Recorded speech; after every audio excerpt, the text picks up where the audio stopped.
I'd only just arrived at school, yet I could tell something was up. Dude, what's with all the fuss? Did Carl do something crazy again? Look at this. Jeez, gross. Sorry, wrong direction. This way. Here you go, Miss Stewart, the new principal of our school. In front of me was a stern-looking woman who exuded a terrifying aura. Whew. Well, that was unexpected, as we all assumed that Mr. Smith would take the lead because he'd been serving as school vice principal for pretty much forever. Suddenly, everyone's phone vibrated. Why the stern face? She looks so angry at the world. Is she allergic to our skin? Every skirt is too short, lol. No dance party this year? Unbelievable. Is she a principal or a jailer? Warning you guys, she knows our secret smoking place. Jeez, look at all those faces pinned to their mobile phones. The gossip mongers. Over the next few days, rumors about our new principal seemed to be everywhere. Info about her seemed more sought after than Imagine Dragons tickets. Also, from day one of the principal's arrival here, a series of bizarre stories began to circulate. One day I was walking into class and heard the most ridiculous story in the world. My school was haunted. Idiots. I quietly crept under the table, then suddenly poked my head up and shouted, "Boo!" which caused all my friends to jump in fear. Haha, losers. All that spook stuff is nonsense. You don't believe it, huh? Yet Stacy saw it. Oh no. Stacy? I didn't know they dragged my crush into all these silly gossip things. She's usually a smart girl. Not sure what had gotten into her. After that, Stacy lowered her voice and started talking passionately about her chance encounter with a silhouette that appeared in front of the principal's office. But worst of all, before she could get a closer look at it, it vanished. It was probably just the security guard. Nah, when I left, I still saw him dozing off in his room. He even checked the camera and saw Stacy just standing and saying hello, even though nobody was there. Creepy, right? Then the story went further, when someone claimed that the new principal was a witch and was bringing evil forces to the school. Oh my God, Stacy, I needed to pull her out of this mess of nonsense right now. But no matter what I said, she insisted. I saw it with my own eyes. What if she really is capable of dark magic? Oh, come on. We're not kids anymore, Stace. Evil forces, witches, demons, they aren't real. But it's you who might get in trouble when the principal starts investigating who's spreading the rumor. Josh, it's driving me crazy. I need to confirm what I saw. But I'm scared. Can you come with me, please? I hesitated for a moment, then nodded. Okay, back gate, 10 p.m. tonight. Let's just get it over with. Plus, it'd be a great chance to impress my crush, isn't it? That night, I arrived at our meeting point early and waited around. It was freezing, and not gonna lie, I got goosebumps. Okay, calm down, Josh. Ghosts were just tricks of the mind, and it's time to show my future girlfriend how tough I am. As I was deep in my thoughts, a hand suddenly touched my shoulder. Jesus, Stacy! Do you know what time it is? Oh, sorry, I'm a bit late. Did I scare you? Of course not. Let's get inside and end this obsession of yours. But how are we supposed to get in? Stacy pointed at a big hole in the school's fence that was hidden by a bush. We then carefully sneaked through it and successfully avoided the security guard. Piece of cake. Inside, the whole school corridor was pitch black, and the streetlight shone from the glass windows. The scenario looked pretty much like a horror movie, but there was nothing to fear, right? I used the flashlight to guide Stacy to the principal's office, when suddenly a loud screech sound made my heart want to stop. Stacy clung to me in fear. Relax, I think it's just the sound of the speakers crackling. Are you scared, Stace? No, let's just go. But then, as soon as the noise stopped, another creepy sound started up. Footsteps. Had the security guard spotted the two of us already? I turned around and there was nothing but an empty space. Just like that, we continued walking, and they walked too. And when we stopped, they stopped. Then as soon as the footsteps began to rush towards us, I grabbed Stacy's hand and ran as fast as I could to the principal's office and slammed shut the door. Listen, Stacy, the footsteps were probably from the security guard. You see, clearly, we're the only ones here, so stop believing in these things, okay? I just finished talking when suddenly the door burst open, and I could see a motionless figure standing there. That's him! Holy mother. I was so scared that I closed my eyes and grabbed onto Stacy. Then when I opened my eyes, the shadow was moving towards us. Terrified, I rushed to the door to escape and, bang, both me and the ghost fell. Mike, are you okay? Mike? The three of us sat awkwardly on the sidewalk outside the school. I didn't need the chilly wind to make my heart feel frozen. As it turned out, Stacy already had a boyfriend, and that boyfriend was none other than Mike, my best friend. Ugh, so much for me wasting my time playing hero. And if you're wondering why Mike was here, the answer was to help Stacy put on this phantom play. That's right. Both the crackling and the footstep sounds were all made by him. Hang on, why did she make up this ghost story thing? Even prepared a whole play for me and the others to acknowledge it? Stacy explained that it was only because the new principal was too harsh, creating strict rules and making it difficult for the students. Huh? But I don't think any of these rules affect her much. I mean, Stacy had always been a model student anyway. So why did she have to take it to this extent? I asked, but Stacy just ignored me and asked me to keep it a secret. In the following days, people kept questioning me on my late-night expedition. At first, I just kept quiet because I didn't want to get involved in annoying gossip and to be reminded of how my best friend turned out to be my love rival. However, rumors about the haunted school spread quickly and reached the press. Fear swallowed the school. A few students even transferred to another one because they were so scared. Although I wasn't a fan of the new principal's strict rules, what Stacy did had gone too far. One day, I was about to find her to figure this out when I saw her walking alone down the exit stairs. Stacy, I know you're the principal's daughter and the admin of the spooky group chat that has been on the rise recently. What? Stacy's the principal's daughter? Unbelievable. And wasn't that person Mr. Smith, the vice principal? Perhaps we're after one same thing.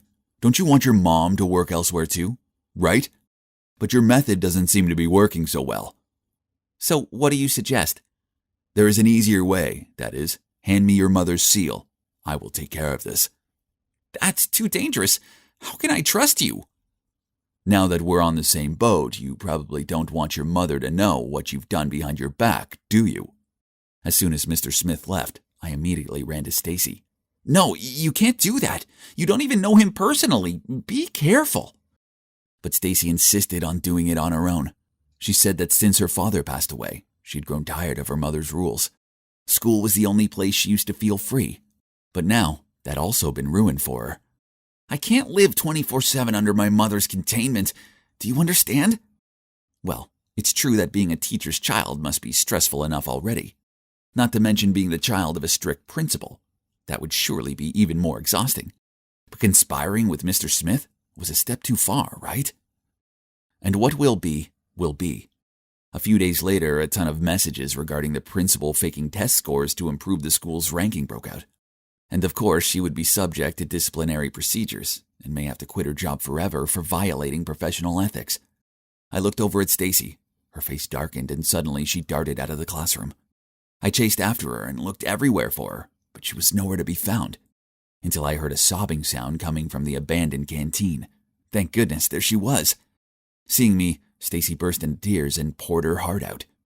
She could not have foreseen the consequences of her actions, and naively let Mr. Smith take advantage of her and created all this. Stace, I think it's best to tell your mom the truth. There's still time to fix this, quick, before it's too late. She wiped her tears and gave me a hug, then agreed to go find her mom. Mom, I'm sorry. I started the rumors and I conspired with Mr. Smith to help ruin your career. I thought the principal was going to go ballistic, but then to my surprise, she came forward and pulled Stacy into her arms. I know things have been tough since your father was no longer with us. I've just been so worried about you making the wrong choices and going down the wrong path that I started to be stricter on you. I love you. I never meant to put this much pressure on you. I'm sorry. Please forgive Stacy. She never meant to hurt you, and she feels terrible about it. Everything's fine. Thank you very much, Josh, for telling me about this. Huh? You already know everything? Yeah, I was so worried that you would be taken advantage of, so I told her about the conversation you had with the vice principal. As for the rumor that the principal had to quit her job, it was me who spread it. I mean, that's how Stacy realized what she did was outrageous and could have big consequences, right? Although her mom forgave her, Stacy was still nervous because she'd given Mr. Smith her mother's seal. It's okay, dear. What you did accidentally helped me to get evidence of his embezzlement by impersonating me. His misconduct will soon be handled. It's all good now. My work here was done. I fixed things with Stacy and her mom. But most importantly of all, I proved that the school's not haunted. So what's next? Well, Stacy must have been so moved by my heroic actions and started developing feelings for me. As she broke up with Mike, not long after that, then asked me out. But he's my best friend, and there's no way I'm making him sad over a girl, so I turned her down. Besides, her mischievous side is kind of terrifying. Girls are dangerous.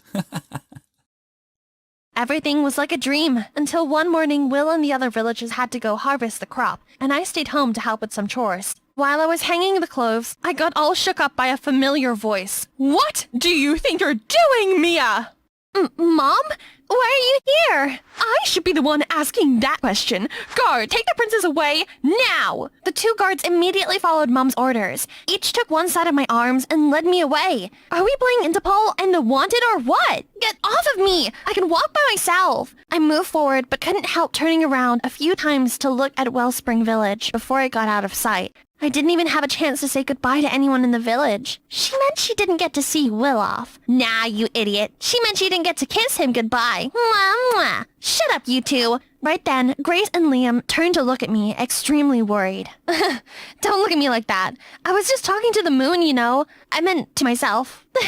The queen interrupted me. Don't you think I deserve some explanation for your ignorant act, Mia? Before I could say anything, Liam came to my defense. Your Majesty, please don't be mad at the princess. I'm also at fault. I wasn't asking you! I felt grateful but also sorry for Liam. He had helped me cover up my outings, yet got dragged into all this mess. Mom, how can you call it a charity program when all you do is get dressed up, have lavish parties, and take pictures? I was just trying to help my people. Real help. So if anyone was acting ignorant, it was not me. Your Royal Highness, the princess did not mean that. She meant... You even dared to speak for the princess? Speak for yourself. I trusted you with the princess's safety, and you dared to go against my order and let her out. You're fired, Grace. No, you can't do that. Grace has nothing to do with this. It was me. That's enough, Mia. It's time you grow up and learn to be a true princess. I have decided to move up your engagement ceremony with the Duke. Within the following week, you better behave yourself. What? No way, Mom! No matter how hard I tried to call her back, she didn't turn around. Aren't you gonna do something about it? You and I have to stop this stupid marriage. I don't know. What do you mean you don't know? We don't have feelings for each other. Mia, you and I both know we cannot go against the royals' rules. Plus, I wasn't about to say this, but affection can be built up with time. Yeah, you're right. You shouldn't have said that. Then I stormed off. When I walked past Grace, her frozen face and teary eyes hurt me even more. The next couple of days, the guards followed me 24/7. Are you gonna go in with me or what? I'm sorry, Your Highness. I'll wait outside. Another time, feeling extremely bored, I took a stroll around the palace. Why are you following me from behind like that? Am I your prisoner? Pardon me, Your Highness. Then he swiftly walked in front of me, leading the way. How dare you walk in front of me? Are you the king? I'm sorry. So he slowed down and walked side to side with me. Hey, you are not my friend to be walking next to me like that. Your Royal Highness, I'm not allowed to walk behind you, in front of you, or next to you. Please tell me where it should be then. Ugh, can't he just figure it out himself? I walked off, leaving him wailing behind. How embarrassing. Your Highness! Of course, this time I knew that there was no way I could escape the palace. Having no one or no place to turn to, I could only seek solace from Dad. Every day I went to his room, talked or read a book to him. I missed all the fondest memories of us two traveling and having fun together. That was during Halloween when I was 10. Dad and I dressed up as Anna and Elsa without telling anyone and showed up in front of someone's house. Trick or treat! King Daniel? No, wrong house, sorry. Turned out the man was a reporter, so he instantly recognized Dad. Gosh, that time was so hilarious, I thought I peed my pants while running. But those happy carefree days were long gone. Even though I knew Dad was in a deep sleep, I still poured my heart out, telling him everything that had happened. Learned to be a true princess. Every Friday, the whole village would gather around a bonfire to tell him that I was about to be married to someone that I had no feelings for. I miss you so much. Please wake up and put an end to all this. I can't even talk to Mom anymore. Then, I found myself sobbing next to Dad. The next couple days, I couldn't help thinking about Will and the villagers. Does he know I'm about to get married? Just then, I heard some maids talking at the corner. Have you heard about the crazy guy trying to break into the palace? Yeah, he tried to disguise himself as a food supplier, then as a garbage truck driver, and even risked hiding himself in the fish reefer just to get inside the walls. I suddenly felt a thump in my chest. What does he look like? Do you know his name? I don't know his name, Your Highness. He's quite tall and has dark hair. It gotta be Will. I wonder if he's okay. One night I was with Dad, reading for him as usual. I must have dozed off there and been taken back to my room, as I found myself woken up in my bed, hearing all the noisy altercations downstairs. I stepped out to the balcony to see what was going on there, and I couldn't believe my eyes. There he was, being taken away by the royal guards. What is he doing here? I immediately went to find the Queen. What's going on, Mom? Why are the guards taking Will away? He has quite some nerve to break into the palace asking to meet the princess. Please let him go, Mom. Don't you think he needs a lesson or two? If he doesn't leave here safe and sound, you will not have me for the wedding with Liam tomorrow. Are you threatening me? How dare you? There's nothing I wouldn't do. Saying that, I left. I never went this far, but that's the only way I could protect Will. I returned to my room when everything was quiet again. Suddenly, I felt a hand on my shoulder and almost screamed out loud. Grace! Shh! Why are you here? How did you get in here? Oh God, I missed you so much. Are you doing okay these days? I got in while the guards took Will away. And I'm fine, Your Highness. You saw Will too? Is he fine? Did he get hurt somewhere? Will is fine. Don't you worry. And actually, I'm here to take you to meet up with Will. We have a plan to help you escape the engagement ceremony tomorrow. Then, Grace gave me a truck driver uniform and I quickly got changed. I hopped on the truck and Grace drove it to the gate. That was when we got stopped by the guards. Stop there. Who are you and where are you going? Did I see you come in? We're supplying food for the wedding tomorrow. We have been here since this morning. The guard gave me a look as I felt my heart pounding in my chest before he finally let us go. Phew! Out of the palace, Grace immediately drove us across the forest at a speed faster than the Flash driving the truck. Slow down, Grace! But she didn't reply to me.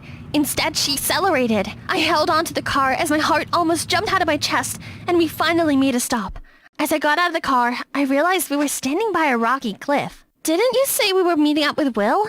Why are we here? It looked kind of scary. But as I turned around, Grace was right behind me. Grace, what are you doing? I lied to you. There was no arrangement between Will and I, just us two here. But why? Stop, you're making me scared. Why can't you see it? We're in love. Who? You and Will? No, the Duke who will be engaged to you by tomorrow. We're together. That sounds nice. I mean, you and Liam together?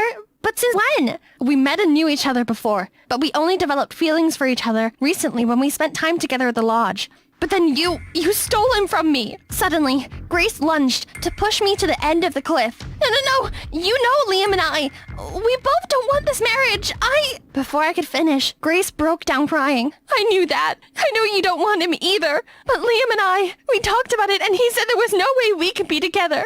As I gave up royalty and I'm just a commoner now. And worse, it seemed like Liam was going along with the royal order and accepted this marriage. I don't know what to do anymore. I've never seen this side of her. To me, Grace had always been the toughest, most responsible bodyguard who protected me through everything. But she's just a girl after all. I gave her a warm hug and felt tears streaming down my face as well. The next morning, everyone gathered to witness the moment Liam and I became an official item. But right when Liam was about to put the ring on my finger, I immediately took my hand back. I oppose this marriage. When I was about to continue, someone else spoke up. We also oppose the marriage. I was shocked to see Will leading other villagers in. During the charity program, while the royal family was busy fooling around in that luxurious lodge, the princess was the only one who actually cared to even visit our village. If anyone deserves happiness, it should be the princess. That's right. The princess deserves to be with someone she loves and live happily ever after. That's right. I was so touched to see the familiar faces I hadn't seen in a while. Then, I saw the smile and endearing look from Will. Can someone get more handsome after just a few weeks like that? Liam suddenly spoke up. I oppose this marriage because I'm in love with someone else. Grace, I used to be a coward for not standing up against the royal's order. I thought I wanted to pay back the king for helping my father in the past. But the princess and everyone here made me realize I only had one life to live and I can't afford to hurt anyone. Not Grace, not the princess either. The crowd fell into chaos, and I could feel the queen boiling up. Right then, a stern voice came, silencing everyone. This morning, the princess was up very early. went to find me and cried her heart out, disrupting my sleep. So, I had to wake up to announce this marriage is off. Instead, the princess is allowed to be with whoever her heart desires. No words could describe the burst of happiness I was feeling as I lunged to hug Dad. But that wasn't it. Dad also decided to make Will the baronet of his village to oversee developments from now on. You two have my blessings, and could return to Wellspring Village from today. Hand in hand, Will and I ran out of there amidst the loudest cheers from all Wellspring villagers and other wedding guests. With the king's approval, I returned to the palace and packed my things to leave. I saw the queen on my way out, but she just turned away coldly without saying anything. Guess some things never change. When everything was ready, Marcus suddenly came to find me. Your Highness, the queen actually loves and cares about you a lot. Is that so? She didn't even bother to see me off. There's something about the queen I think you ought to know. Marcus and I went to the garden for a private chat when Marcus shared the untold truth about my mom. She was actually a commoner when she married to Dad. Right after the marriage, even though she had become the queen, the royal family never showed her the respect she deserved. That was why the queen always tried her best to act royal and cover any traces of her humble background. You might think she's always been too strict, too controlling to you, but deep down the queen just wants you to fit in and never be looked down upon like she was. Seeing me deep in thought, Marcus continued. Please understand, it was just her love for you. She's a mother after all, who happened to be a queen as well. I ran to find the queen, who was sitting quietly in the library. She looked like she had cried a lot. Your Majesty, Marcus had just seen me. I know everything now about you and the royal family. Is that so? Seeing her still putting up her cold front, I ran to hug her, something I hadn't done in a long time. You could have just told me how much you had to go through, and you could count on me whenever it gets tough, you know? We're a family. I felt warm tears on my back. I'm so sorry, Mia. I've been so controlling that I forgot you have always been a kind, lovely daughter of mine. I was trying to help you, but I forgot I wasn't giving you the right kind of help. I'm sorry, my darling. With the Queen's blessing, I went off to Wellspring with Will, and 3 years have passed since. I've built for myself a little family. Mama! Papa! Look who's here! I turned to look and saw the King and Queen approaching us. Look how much my little boy has grown. Everything looks so different here. I almost didn't recognize this place anymore. All thanks to the princess for bringing lots of agriculture specialists in here. Our crops have been better than ever, and we have more than enough food for everyone. Now we are trading with other towns, too. That's right. We also have drinking water now, and men are coming back to help build the village as well. Well, my little Mia has become a great princess, huh? It's not me. It's a blessing from you both, Your Majesty. The buzzing of my phone woke me up. Ugh, what was this? It's 6 a.m. for Christ's sakes.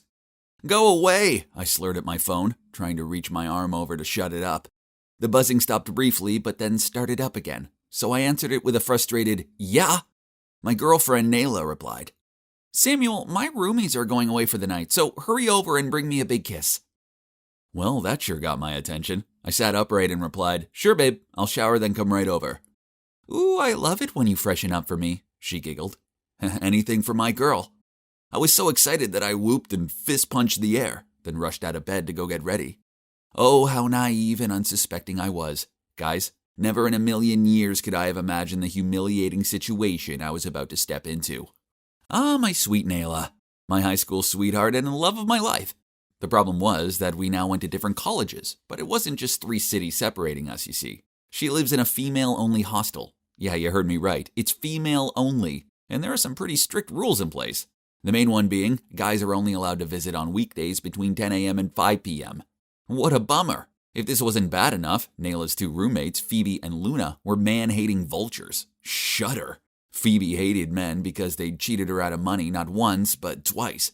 As for Luna, well, I don't really know what her problem with guys was. I think she just likes copying Phoebe. So you see, that's the reason why I never stepped foot in there, not even during visiting hours. But now they were away. I was free to visit my girl without fear of them circling me with their death stares.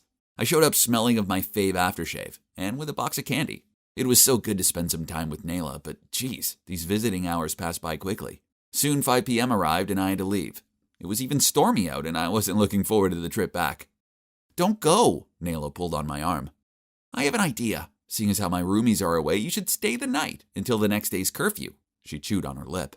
Wow, she was so sexy. She knew I couldn't resist it when she did that lip thing. I hugged her and said, now you're talking. That night we cuddled up on her bed and watched a romantic movie, had some chicken sandwiches and waffle fries. And with the sound of the storm outside as our setting, we French kissed. A lot. Talk about paradise. But then her phone buzzed. She checked the message, her eyes full of panic. Then she said, "Samuel, this is bad. The storm means that Phoebe and Luna are ending their trip early. They're on their way back." I knew that if anyone caught me here, they'd probably throw Nayla out. I couldn't let that happen to my girl. But escaping the hostel wouldn't be easy. She opened the door to check. The problem was her door opened up into the shared living room, and there were some girls hanging out in there. Ugh, what was I meant to do now? We were 4 stories up, so I couldn't exactly climb out of the window. And it's not like I could dig my way out. Nayla started pacing the room. Then she opened her wardrobe up and tried making space for me in there. Heck no, confined spaces weren't my thing. But thankfully, just then, she shook her head and muttered to herself, "That's no good, the others use it too." She quickly changed her mind. Then grinning at me, she said, "I know, let's turn you into a girl." Immediately, she pulled out from the wardrobe this long wig we used last Halloween. Putting the thing on my head, she continued, "Almost. I know, you need makeup." Then she started slathering this powdery stuff on my face. Oh dear, the madness has begun. I was so stunned I just sat there and let her make me up like I was a doll. The wig was so itchy and it kept on sticking to my lip gloss and stuff, and I couldn't even see properly through the fake eyelashes she stuck on. After finishing, she stepped back to look at her finished masterpiece. Then she burst out laughing. I looked in the mirror. Even through my sticky eyelash vision, I could tell that I looked ridiculous. Seriously, I was more a clown than a girl. She threw an oversized dress at me and said, "I don't have anything else that'll fit you." I reluctantly got changed, and then I noticed that she was staring at my legs. I looked at them too. Geez, they were gorilla-level hairy. Don't worry, I'll sort those out for you." The next thing I knew, she was positioning me down on her desk chair and then passed me a towel, in case of emergency. Then she started preparing the wax strips. What could be so bad about a little bit of wax, huh? Then she ripped it off. Oh, good God, the pain. I began to perspire and bit down on the towel to block out my screams. Why did girls put themselves through this torturous activity? No thanks, I'd rather be hairy. The last wax strip was the worst, and my screams escaped out of the towel. Oops! I immediately jumped on the bed, facing the wall, and pulled a blanket over my head, while Nayla tried to put away all the makeup and stuff as fast as possible. The girls in the living room for sure had heard me and rushed inside. Behind them were Phoebe and Luna, who just got home. "What's with the screaming, and who is she?" Phoebe pointed at me. I thought I saw a spider, but it was just a clump of hair. And this is Samantha. She's my friend, but she's come down with a fever and she's gonna have to stay over." Suddenly, the blanket was pulled out and a hand came towards my forehead. My heart stopped beating for a second. Then Luna said, "Yup, she's on fire. Let's leave her to rest." Phew, that was a close one. Turns out the waxing session had heated me up so badly that I ended up drenched in sweat. So I could totally pass for being ill. Luckily, after that, the other girls left the room to give me some space. Nayla cuddled up to me and whispered, "You're doing great. We need to keep this up till morning. Then you can leave when the boys are allowed here." I gave a meek nod. I was too afraid to talk in case someone heard me. This was bad. But I guess all this drama wiped me out as I managed to fall asleep. I awoke to someone pounding my shoulder. "Hey, you're snoring like a grunting pig!" Nayla hissed at me. After that, I lay there wide-eyed and terrified. I didn't dare fall back to sleep. It was going to be a long night. The minutes went by so slowly, but then, oh no, Mother Nature called. I tried crossing my legs, but it didn't help. All I could think about was the beach and a waterfall, and I had to go to the bathroom right now. The room was dead quiet, so the other girls must be sleeping, right? I tiptoed through the room, then to the living room. Not familiar with the house, I had to use my hands to guide myself. Then suddenly, I accidentally touched something soft. While my brain was trying to work out what it was, I felt a slap across my face. Then a girl said, "Hey, what are you doing?" Horrified, I tried to squeak out a "sorry" with the girliest voice I could, then hurried off to find the bathroom. But that was not all. While I was in there, the door suddenly opened, and a girl saw me peeing while standing up. Damn it, I should have locked the door. Then she yelled out, "What on earth is this?" I finished what I was doing, then turned around to try to explain, but the girl looked so terrified as she pointed at me and stuttered, "Ghost! Ghost!" Oh right, my wig was hanging down over my face, so I probably looked like that spooky girl from The Ring. I froze there, not sure what I should do next, when the other girls gathered around me. Luckily, my babe ran over and put her arm around my waist and said, "Sorry, girls, my friend often sleepwalks, and combined with the fever, it's made her delirious." Then she quickly pulled me back to her room and everyone dispersed. Phew, that was a close call. After that, I lay in bed too afraid to cough, flinch, and basically breathe. It was the longest and most tiring night of my life. Finally, morning arrived. This ordeal would end soon, right? Wrong! Phoebe and Luna wouldn't leave the room at all. What was going on? Didn't they have lives to lead? In the end, Nayla asked them, "You two don't have classes today, huh?" They must have shaken their heads or something, and then she said, "Oh, okay. There's a new clothes shop open in the mall. Want to check it out?" Without responding, Phoebe sprang to her feet, walked over to me, pulled back the blanket, and tugged at my wig. Then, with a massive smirk on her face, said, "Game over, Samantha!" Shocked, me and Nayla tried muttering out explanations, but Phoebe rolled her eyes. "Quit it. I can recognize a man from a mile away. Besides, his boots are under your bed. Then there's his aftershave. It stinks." She waved her hand in front of her face. "Well, you fooled me." Luna stared at me. "Actually, your makeup's pretty good." "Huh, but not me," Phoebe sneered. "I only kept quiet because I don't want to get Nayla kicked out. That, and it was kind of funny watching you both try to keep up the pretense." She glared at me. "But I suggest you leave before I change my mind." I headed toward the door, but then Nayla said, Babe, you may want to change first." Oops. In all the drama, I'd forgotten I was still dressed up as a girl. She handed me some face wipes so I could remove the makeup. Then I changed back into my clothes, muttered out an apology to her roomies, then hurried out of there. So this happened a while ago, but just thinking about it still makes me cringe. Oh, the shame. I haven't seen Luna and Phoebe since, and I don't think I'll ever be able to look them in the eye again. One good thing to come out of it, that Nayla and me are now stronger than ever. The things we do for love, huh?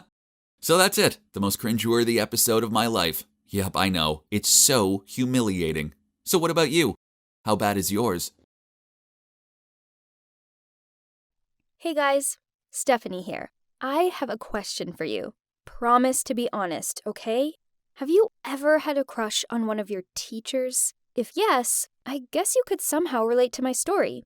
I'm going to tell you all about my super fine boyfriend, Joseph. I put so much effort into winning him over, but trust me, he was worth every second. So this all began last year when I was a sophomore at college, majoring in performing arts. When it came to boys my own age, blech, talk about boring. I didn't pay much attention to them as they were so childish and honestly, they just annoyed me. If I had to choose between dating some immature jerk or staying single forever, there was no contest. One day, I was over at my bestie Susie's place. We've been friends since forever, and even though we now went to different colleges, we still met up loads. As we were eating Susie's delicious homemade burgers, we talked about college, outfits, boys, that kind of thing. That's when Susie told me all about the new professor at her college called Joseph. She described him as extremely handsome, tall, intelligent, sporty, and he owned a motorcycle.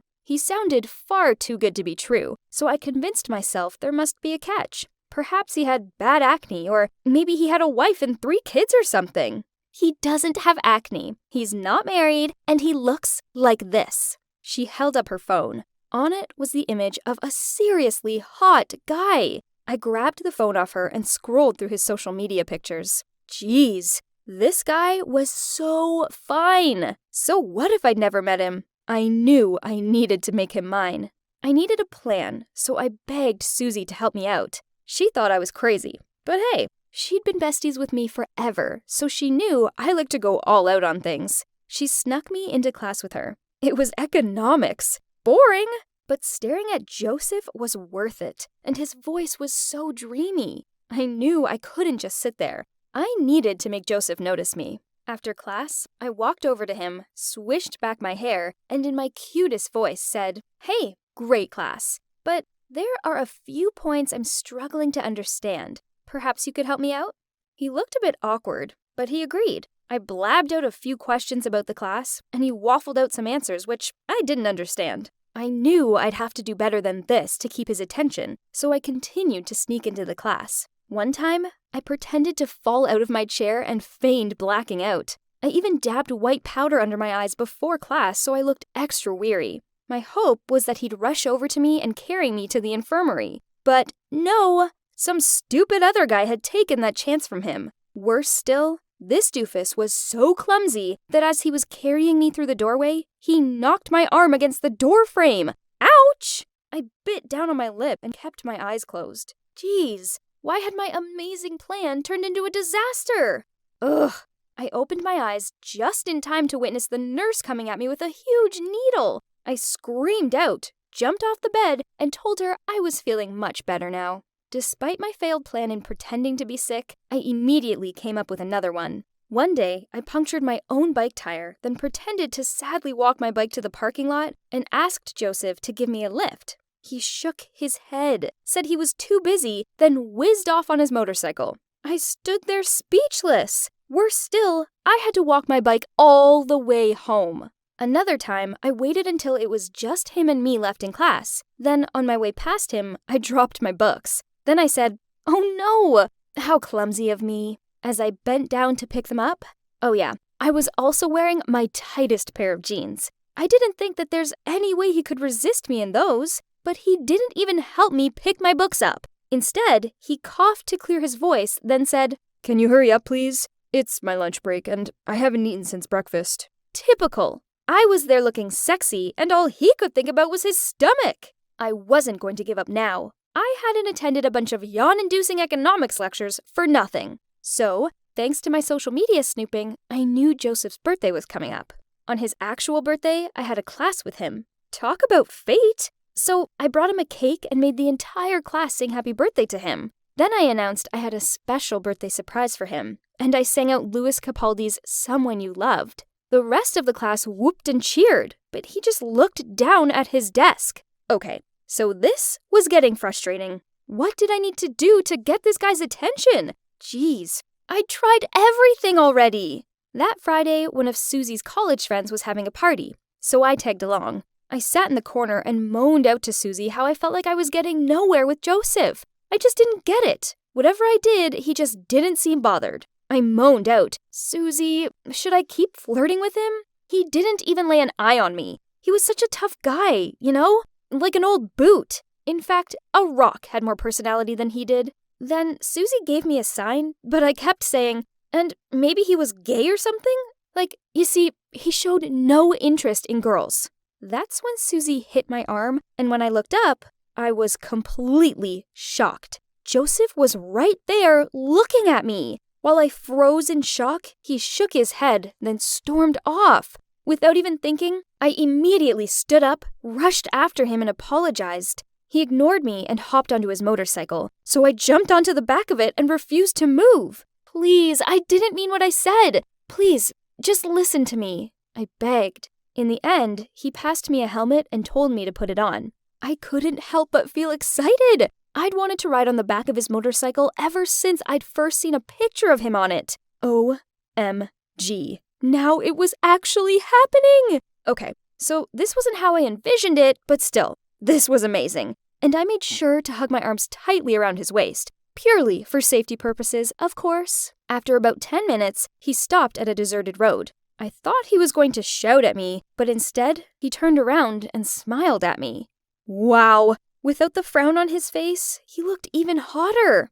"So, what were you saying about me earlier?" he asked. Nothing. It was just a misunderstanding." "That's funny, because it sounded like you thought I had no personality, and, what was it? Oh, yes, you think I'm gay." I'm sorry. You might be gay. It doesn't matter if you are. You have a great personality." Suddenly, he leaned forward and kissed me. OMG, talk about amazing! I was shocked, but so happy, even though I didn't know what was going on. As soon as he pulled away, I pulled him back so we could continue kissing. Then he said, "I'm not gay, and I like to think I have a dazzling personality. I just like playing with you, but it seems like there must be a long time for you to be more mature. But it's okay. I'd train you then. Be my girlfriend." Turns out, he'd noticed me too, but he wanted to see what happened first. Also, he thought I needed to grow up a bit, as my stunts, although amusing, were a bit on the childish side. But he also found the amount of effort I went to get his attention flattering. He told me how he'd only shown up at that party as he'd overheard me talking about it at college, and he wanted to come just because of me. I don't go to his classes anymore, which gives me far more time to concentrate on my actual classes. But we are now an official couple, and I couldn't be happier. So this is the story of how I ended up with the hottest boyfriend known to mankind. My advice to you is to be bold in the pursuit of love. As if you just sit around waiting for it to drop on your doorstep, well, you'll be waiting forever. Go get him, Tiger! That's what I did, and it totally worked for me. So there's no reason why it can't work for you, too. Hey, I'm Esther, of the rising TikTok channel at Aesthetic, where I share my passion for fashion. Look at my newest design. Cool, huh? Who would have thought newspaper was a great material for making dresses? I was trying one on and posing for photos when I heard a knock on my door. That's my mom and dad. Esther, we have some good news. We're moving. What? I'm being transferred to another branch in San Francisco. Can you believe we'll be living in that sunny city? No, we can't move. I'm a senior already. All my friends are here. Mom! Just get over it and start packing. This is our one chance at a better life. Why can't they understand that I'm not simply shy, but actually have major social anxiety? It's a real thing that I can't just get over. That's also why my 2 million TikTok followers still haven't seen my face yet. I could barely handle the stress from across the screen, never mind being alone in a brand new school full of strangers. Oh gosh, this place must be twice as big as my old school. It's gonna take forever to find the bathroom. Man, it feels like 1,000 eyes are on me. Or maybe not, but I can't risk looking around. What if someone makes eye contact? My palms are sweaty, my heartbeat is so loud I can hardly hear anything else. But then, some hot couple walked in and literally ate up the entire hallway's attention. Good, surely no one would notice me now. It was so exhausting running from one class to the next. Now, where do I sit? I walked over to a table, but no one batted an eye. I wasn't sure if I should sit down or not, when suddenly, a pretty girl appeared. Sky blue. Sorry? Anyway, you're new, right? I'm JoJo, class president. Come sit with us. I followed her to another table. Hi guys, got space for 2 more? Yeah, sure, the more the merrier. Oh no, that girl doesn't sound too happy about having me here. But it would be too awkward to just get up and leave. Hi, I'm Esther. Hey, didn't know they serve fresh tomatoes here. Finish your lunch, Amanda. We have homework to do. Phew. Yeah, think about your homework, guys. Don't mind me. I got to know the school layout a bit better, so the next day wasn't as hard. Until I saw some girl waving at me. She looked like JoJo, but her eyes weren't blue. Must be her twin sister or a doppelganger waving at someone behind me. You really just got ghosted in real life? And you call yourself class president? I flinched. So that actually was the class president from yesterday? How strange. Then, my absolute worst nightmare came true in biology class. We had to work in pairs. Okay, which group would like a new member? Anyone? Please? Help a girl out. I see you're in a desperate need of a partner, Zeke. Why don't you raise your hand so Esther can see where you are? I saw an arm at the back of the class, so I walked towards it. Hi, newbie. Esther, right? My name is Baby Blue Emerald Green? Hey, do my eyes look funny to you, new girl? Jeez, I didn't mean to upset him, so I ended up explaining that I'd had issues with eye contact since I was little, so my mom made me pay attention to strangers' eye colors to make it seem like I looked them in the eye. She even asked me what color their eyes were afterwards to make sure I did what she asked. Well, even though I did, that trick never actually helped me get over my social anxiety. In fact, I usually only notice other people's eye color, not their names or how the rest of their faces look. You're weird, but I believe you. I don't like interacting with other humans either. They tend to pick on me because of my eyes.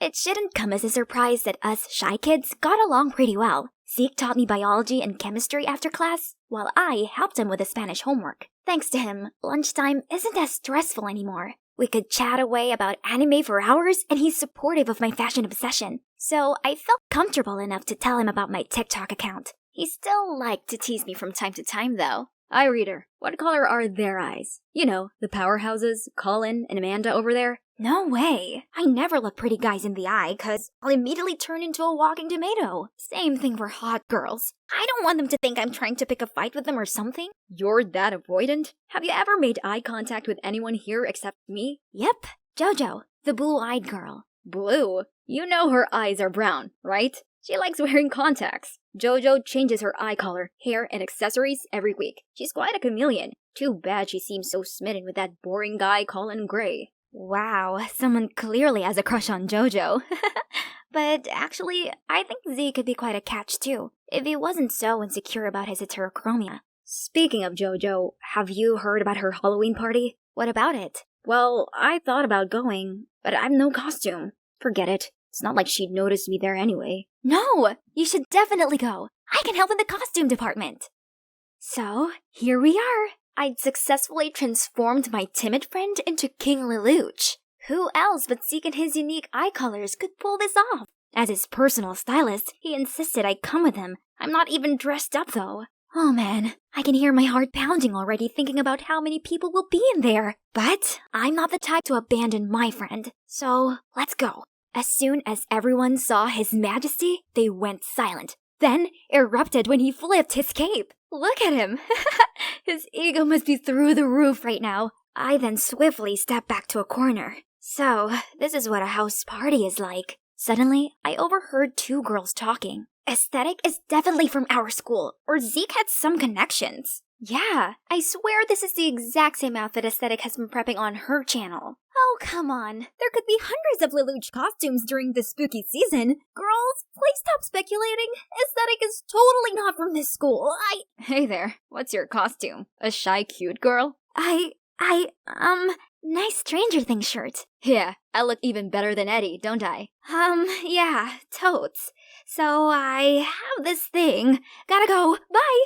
Then I ran straight out of there. That was too much socializing for one day. After that party, I noticed Zeke started to hang out with Jojo and became much more confident. I was happy for him, but he was no longer the same guy. One time, we agreed to study together in the library, but he stood me up. When we met the following day, he said he hadn't touched his homework yet because he was out with Jojo. And then asked to copy mine. Sure, fine. But when he was done, he flat out refused to teach me chemistry as he was too busy. Things were that way for a while, until today when I found out the shocking truth. Esther, I only keep her around to do my Spanish homework. You know she's a total buzzkill. Excuse me? Your free homework trial has expired. So much for we're friends, huh? Everyone, look! Someone finally came to some self-realization. How adorable! Tell them, Zeke! Did you know she has to make her own clothes? Pathetic! Who was this guy? He's the total opposite of the boy I'd got to know over the past couple of months. Am I in the upside down? It's over. Zeke and I were practically strangers now. Back to my gloomy and lonely life. Annoyingly, I saw Zeke again that day, this time on the school paper. This smug jerk gave an interview on the now famous Lelouch look. However, in that article, Jojo claimed to be Aesthetic, the creator behind that costume, while Zeke backed up her entire story. What in the world? And Jojo even showed some of the sketches that I shared on my account. I was furious and went to confront Jojo, but somehow she didn't seem to be fazed at all. So what if you're the real Aesthetic? I can be her too, don't you think? If you have a problem with that, then let's go sort it out. Attention, everyone! This is Esther. You probably don't know her, but who cares? She has something to share. The floor is yours, girl. Everyone's gaze turned towards me. Holy moly, where should I look? Why is this so different from talking to the camera? My entire body went into crisis mode. God no, something's coming up. Run! Although I calmed myself down, I couldn't face anyone right now. This is the worst day of my life. Suddenly, someone tapped my shoulder. Amanda? What does this social butterfly want? Did she just ask me if I was okay? Okay? No, I'm not okay. Why is it that girls like you and Jojo, who already have everything, always want to take away everything? Hey, I'm just trying to be nice here. If it wasn't for my silly little friend... What? What are you talking about? Never mind. Sorry, but you don't seem okay. Come with me. I think I know how to make you feel better. Come on. Skipping one class won't kill you, but bad mental health will. I wiped away my tears and went with Amanda, even though I barely knew her. But she had a point. The last thing I need right now is a stuffy classroom. Here it is. Go inside. There'll be someone who can help you. That's weird, but alright. I stepped inside, and it was like being hugged with the smells of wood and paper. It felt healing for sure. I was browsing through the store, then saw Colin walk over. Startled, I stuck my face into an empty slot on a bookshelf to avoid him, but this place is filled with dust. Surprisingly, Colin only smiled and gently wiped the dust off my face. If you're looking for your girlfriend, Amanda just left. She's not my girlfriend. And actually, I asked her to bring you here. What? Why? Just calm down. I got you something. How do you know my favorite genre? Because I've seen you read to calm yourself down before. Turns out, Colin had been observing me from a distance for some time, so he even remembered what I usually read. He was hesitant to talk to me though, afraid that all the unwanted attention he might attract would make me feel uncomfortable. But now, everyone knows I like you. Sorry about that. Don't be. It's my fault and my anxieties. I can help you with that. Esther, would you go to prom with me? How will that help? It will. Trust me. Oh, his eyes are gray? I realized I've been talking to him all this time just fine without using the old trick. What if this guy really could help me? On prom night, Colin drove me there. While he was parking his car, I waited in front of the venue. Out of nowhere, Zeke approached me. Listen, there's not much time. You gotta listen to me. Jojo plans to give you an award, but it's only to get you to stand on the X mark on the stage where the trap door is. She wants to humiliate you in front of the entire school because you're with the guy she likes, so be careful. What game are you trying to play here? Why are you telling me this? I want to make things right. Jojo took advantage of my feelings for her, and I was too blind to see that she only liked Colin, and she's been using me to hurt you. This is my chance to make it up to you, so please, don't go up there. It's a trap. Stop it already. I won't let you make a fool of me again. Right on time, Colin came to the rescue. Haven't you done enough? Stay away from her. I'm truly sorry, Esther.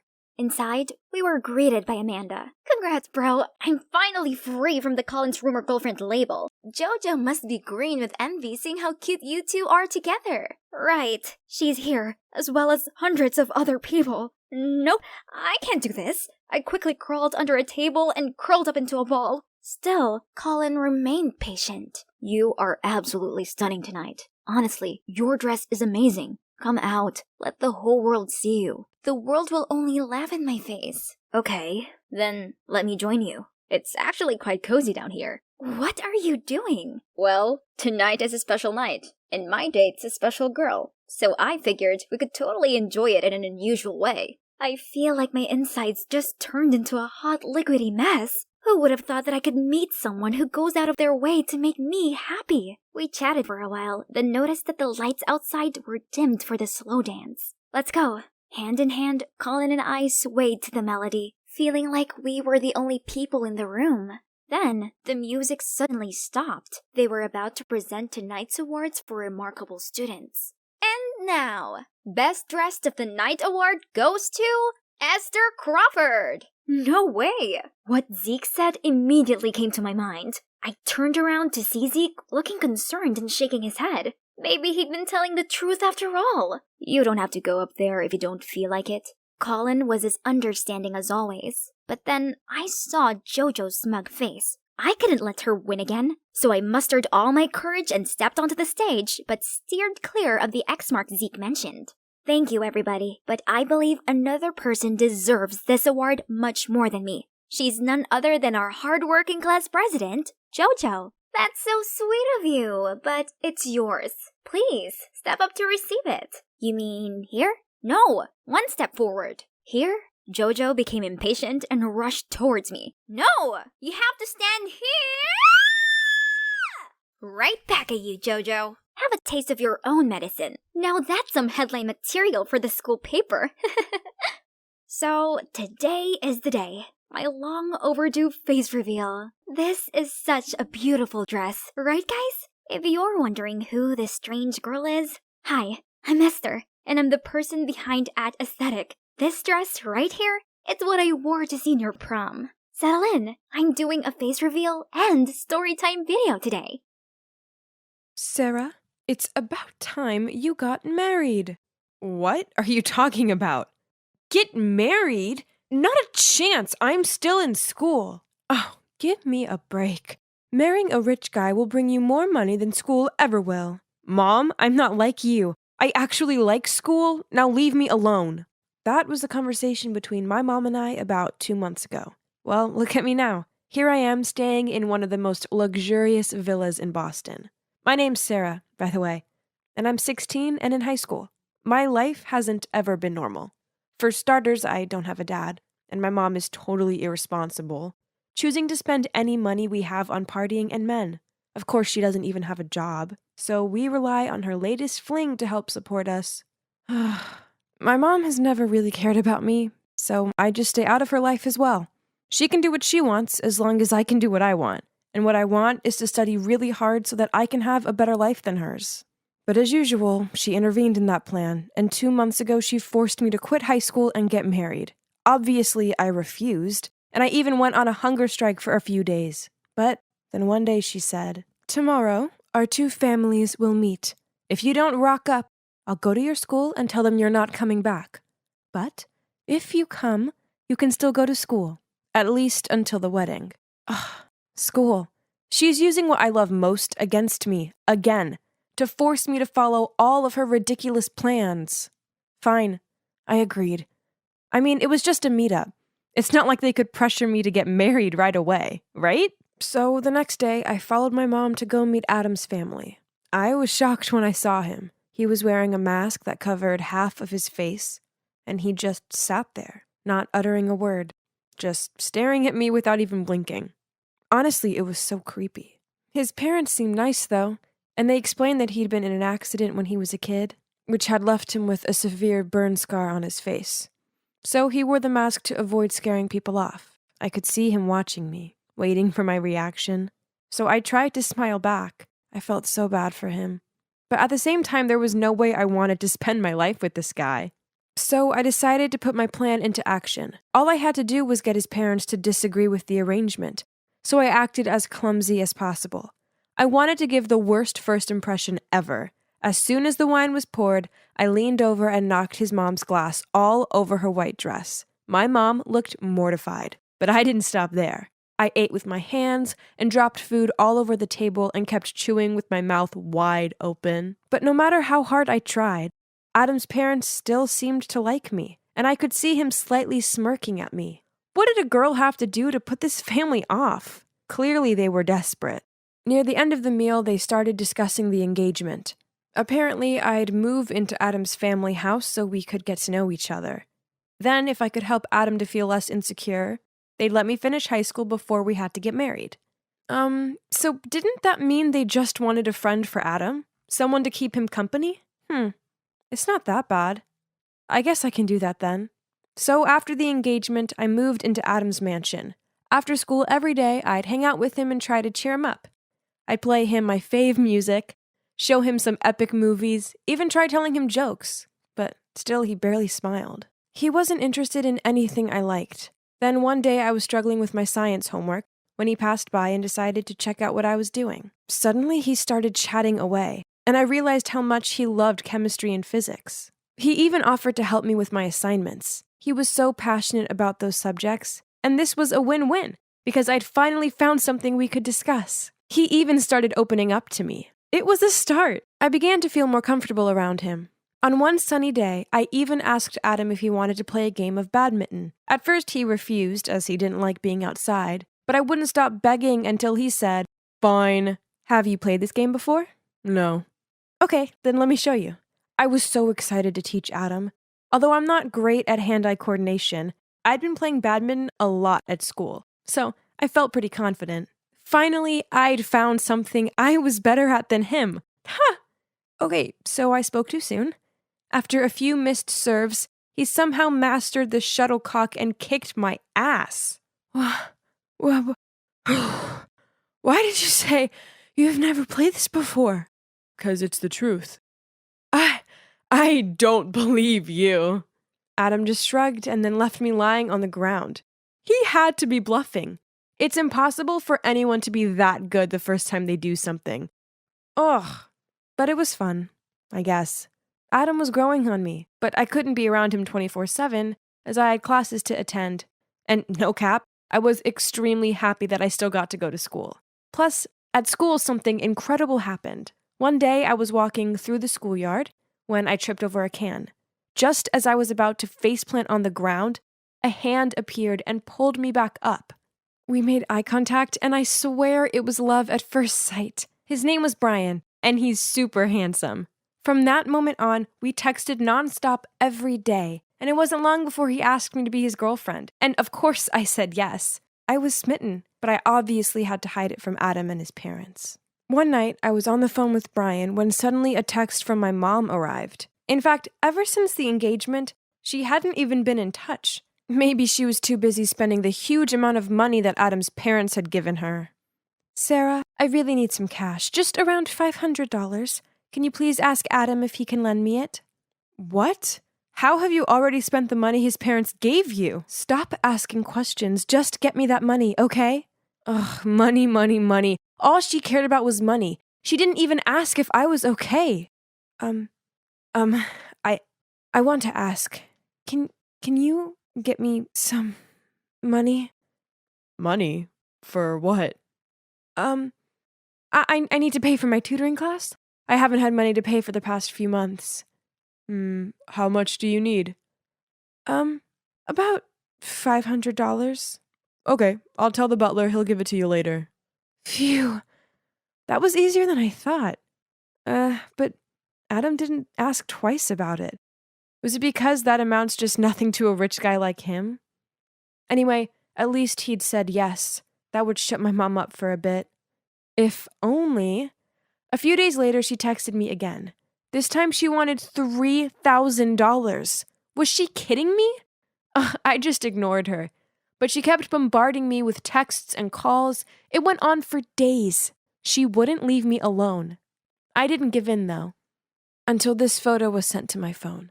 It was of me and Brian holding hands and clearly in love.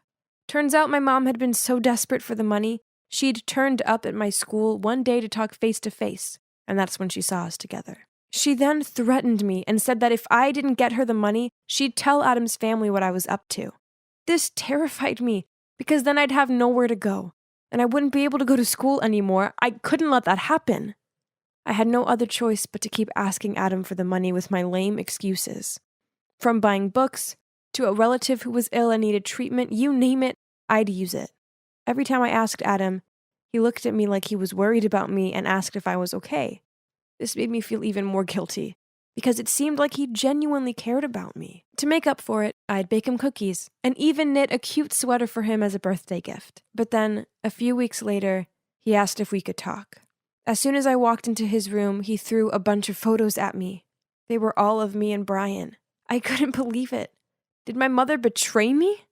But that's not the case. He told me how he'd had someone follow me because he felt I'd been acting weird. Not only had he discovered I was dating someone, he'd also found out that I'd been lying about the money and giving it to my mom. He was so disappointed in me. Please leave me alone. I don't want to see you anymore. I was so worried I'd be kicked out of their house, but no one mentioned anything. His parents still chatted to me at dinner, and they seemed happy enough. Only Adam avoided me, which of course made me feel terrible. The only one I had to lean on right now was my sweet Brian. So after dinner one night, I decided to go over to his place. I really needed some comfort right now. But when I arrived outside, through the window, I saw another girl in his room. They started kissing, and I thought I was going to be sick. In a panic, I quickly crawled over and hid below his window to listen in. But aren't you a bit too close with that Sarah girl lately? Don't you dare. Don't worry, Pumpkin. It was all just for you. I noticed that she lives in a big mansion with personal drivers and all. Her family must be filthy rich. So I just wanted to be a good friend and help them spend those money. You know. And maybe that way, I could get you the new Chanel handbag that you always want. Oh, really, honey? So, how's it going? Well, a dud. Seems like she's the stingy kind of rich girl. Ugh, keeping every single nickel all to herself. How was I supposed to believe what I'd just heard? My heart was shattered into pieces, and I couldn't hold it in anymore. I stood up and put my face against the window. You're dumped! Brian looked so shocked to see me there, but I didn't wait to see if he had anything to say. I just ran home in tears and locked myself in my room. Sarah, open the door. Do you know how many days you haven't eaten for? Sarah, open the door. If not, I will send someone to break the door down. Oh God, are you okay? What's going on? Nothing. I'm sorry. Sorry for lying to you all this time. I didn't mean to. Suddenly, Adam hugged me and said, "It's okay. Don't cry. Now can you just tell me what happened?" In tears, I told Adam the whole story. From being used by my mother to being betrayed by Brian. Perhaps this is what I deserve for lying to you. Actually, if I were you, I wouldn't want to marry someone like me anyway. You're a great guy. As long as you have confidence in yourself and live with a more positive attitude, good things will happen to you, I promise. Even with this ugly face? I looked up at Adam and, oh my gosh, the burn scar on his face. It was worse than I thought it would be. I reached out to touch it. It must have been so painful. Can we start over? Keep helping me, okay? I looked at Adam, smiled and nodded. So after that day, I continued to stay at Adam's house and help him get out of the isolated, self-deprecating life he'd been living. Gradually, his attitude improved, and he even started taking a business course to get ready for taking over his family's company in the future. I also encouraged him to start taking off his mask. Love everything about yourself, including that scar. As for my mom, she's currently being detained for her illegal gambling. Yep, that's what she spent all that money on. She'll probably end up in prison, and even though this isn't what I want for her, she kinda deserves it. Oh, and about the wedding, we postponed it. Lucky for me, both Adam and his parents want me to go to college first and pursue my dreams. Once I graduate, we'll probably start planning our wedding, though, and it'll be truly out of love this time.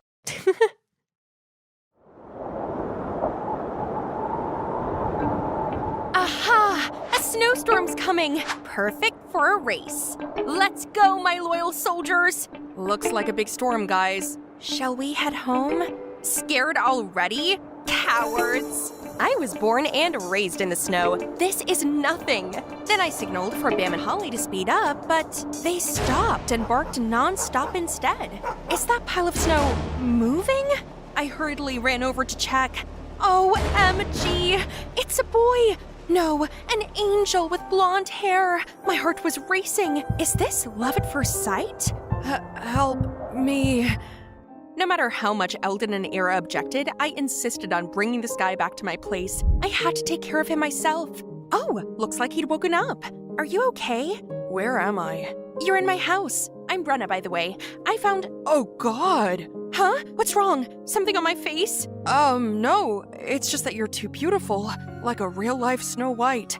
Then he said his name's Beavis. He came here to travel, but unfortunately was met by the snowstorm. Yeah, it's gonna snow heavily in the next couple of days, so you should stay here until you recover. After a few days, Beavis got better, so I showed him around. On the sledge. Although Bam and Holly were practically just walking, Beavis still freaked out so much, he huddled up against me. Hold on tight, I'm speeding up. We went up a hill, then through a pine forest and arrived at, ta-da, probably the biggest frozen lake he had ever seen. I taught Beavis how to drill a hole in the ice, then he excitedly dropped the fishing line. The following days, I continued taking him sightseeing, and we were basically inseparable. We went to see polar bears, kayaking among the icebergs. I taught him how to make instant snow by spraying boiling water into the cold air, and we even watched the spectacular auroras together. Wow, I've never seen such beautiful scenery before. Yeah, and I'd never seen such a beautiful face before. Just like that, Beavis spent day after another with me here in the Arctic. It's been so much fun, but for some reason, my friends Eldon and Era were not having any of it. They seemed to hold grudges against him or something. One time when I was arranging supplies in the root cellar, I heard Beavis's ear-piercing scream. I hurriedly checked and saw a white fox dashing out, followed by giggles outside the window. You're such a chicken, big city boy. It's just an extra-large kitty. Then Eldon and Era burst into laughter. Ugh, can those two show a little hospitality? At dinner, I cooked him my signature dish as an apology to Beavis for those naughty friends of mine. He was totally cool about it and even told me stories about his friends back at home and about their lives in Florida. Whoa, it sounds so magical. I wish I could lounge around on a beach and soak up the sun while enjoying my coconut drink too. I went to sleep dreaming about the beautiful urban life. Suddenly, a knock on my bedroom door woke me up. I stumbled to answer it and saw Beavis. Hey, Brenna, could you take me to the toilet? It's too dark outside and that fox might come back. How cute! He's really good at coming up with excuses to be with me. While waiting for Beavis, I planned out what we're gonna do tomorrow. As he got back from the outhouse, I couldn't contain my excitement and told him right away. Hey, I'm all better now. Maybe it's time for me to go home. Huh? Why so sudden? I'm sorry, but I really can't take this anymore. No, how could my first love end this fast? It hasn't even started. Brenna, it's so tough for me to live here. I don't want to boil ice every time I need a cup of water or go to the toilet out in the freezing cold. And how tiring that we can only go around on sleds. But even if we had a car, there's literally nowhere to go in this gloomy place. But still, I've endured it all this whole time because I can't leave Yami for some days. Brenna, I don't think it's a good idea. That pansy boy must have coaxed you to do this. Don't buy those sweet words. I tried my best to explain how nice and polite Beavis was, but they wouldn't listen. Girl, he got you all blinded. You've only known him for a few days, not enough to tell what kind of person he is. Can't believe you're just one of those shallow girls. Who are you calling shallow? Yeah, right, I was blinded. Blinded by his kindness. Then I stormed off, leaving Eldon and Ira behind. I just worry about you. Yeah, right. Worry? Or are you just jealous of me? I came home to a shivering Beavis. He couldn't stand this freezing weather anymore, and I couldn't bear seeing him like this either. So I told Beavis that I would go with him. Look how happy Beavis was, and I too was excited to visit his hometown. It's gonna be fun. It took only less than 2 days for us to arrange things out. Buy the tickets, ask Ira to look after Bam and Holly, and we're good to go. After a long flight, we're finally here. It looks like a completely different world in front of my eyes. Crowds of people are rushing left and right. Suddenly, I spotted something. Oh, that looks just like my Holly! What a spoiled husky. At that age, my 2 buddies were already the best sled dogs in the area. Oopsie. City folks don't seem too friendly, do they? Huh? What else? Why is it moving so fast and non-stop? While I hesitated to take a step, Beavis suddenly carried me up in the air. Don't worry, I got you. Oh boy, he's so sweet. Beavis then got me transformed into a city girl. He took me shopping, then got my hair dyed. I really like my silky black hair, but Beavis said this looked better on me. This too, baby girl. This is a tattoo parlor, isn't it? Seeing my confusion, Beavis explained that couples here usually get tattooed on important occasions, and today marks the first day that you walk into my world, so I want it imprinted in my heart. So Beavis and I got matching tattoos that he chose. A weird-looking red shape behind the ears. It might not look pretty, but was definitely unique enough to be special for just us two. Once we were done shopping, we went to a luxurious villa. Oh my, is he taking me to his parents? I'm so nervous, not sure how I should behave when Beavis comforted me. They were nice, don't worry, just do as they tell you to. Just then, the main door opened. Everyone turned to look at us full of excitement. This must be the first time Beavis took his girlfriend home then. Hello everyone. Suddenly a man walked straight over and lifted my chin. Very similar, but this, but that. Just look at her birthmark. It's Demi. Thank goodness. Our beloved daughter has returned. I was still processing everything when everyone rushed to hug me and bombarded me with questions. I turned to Beavis for help, but where is he? What's going on? I tried to explain that I was Brenna, born in the snowy Arctic. Both my parents had passed away, and this was my first time leaving my hometown. But to no avail.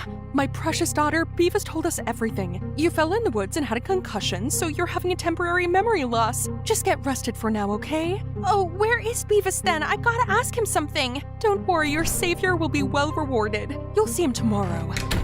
Everything happened so fast, I'm totally lost. But the most I could do now is to wait until tomorrow. I'm sure Beavis will clear things up. Upon catching sight of Beavis, I immediately unloaded it all onto him. Shush, just listen to me first. Turned out, Beavis worked here for the Atchleys family. He escorted their daughter, Demi, on a trip to the mountains, but she ran away. Mrs. Atchley was utterly furious about this and used his ill mother to blackmail him into finding Demi. That's why he risked going out into the snowstorm where we met. But why me? I have nothing to do with Demi. You and Demi look just like twins. When I saw you, I couldn't believe my eyes either. I did what I did because I was worried for my mom. I hope you can forgive me and help us, please. I'll soon find Demi. So, you were only using me? No, I'm truly in love with you, Brenna. I didn't want to be away from you, and you deserve a much better life here, with me. But just wait until I find Demi. Then we will run away and live happily together.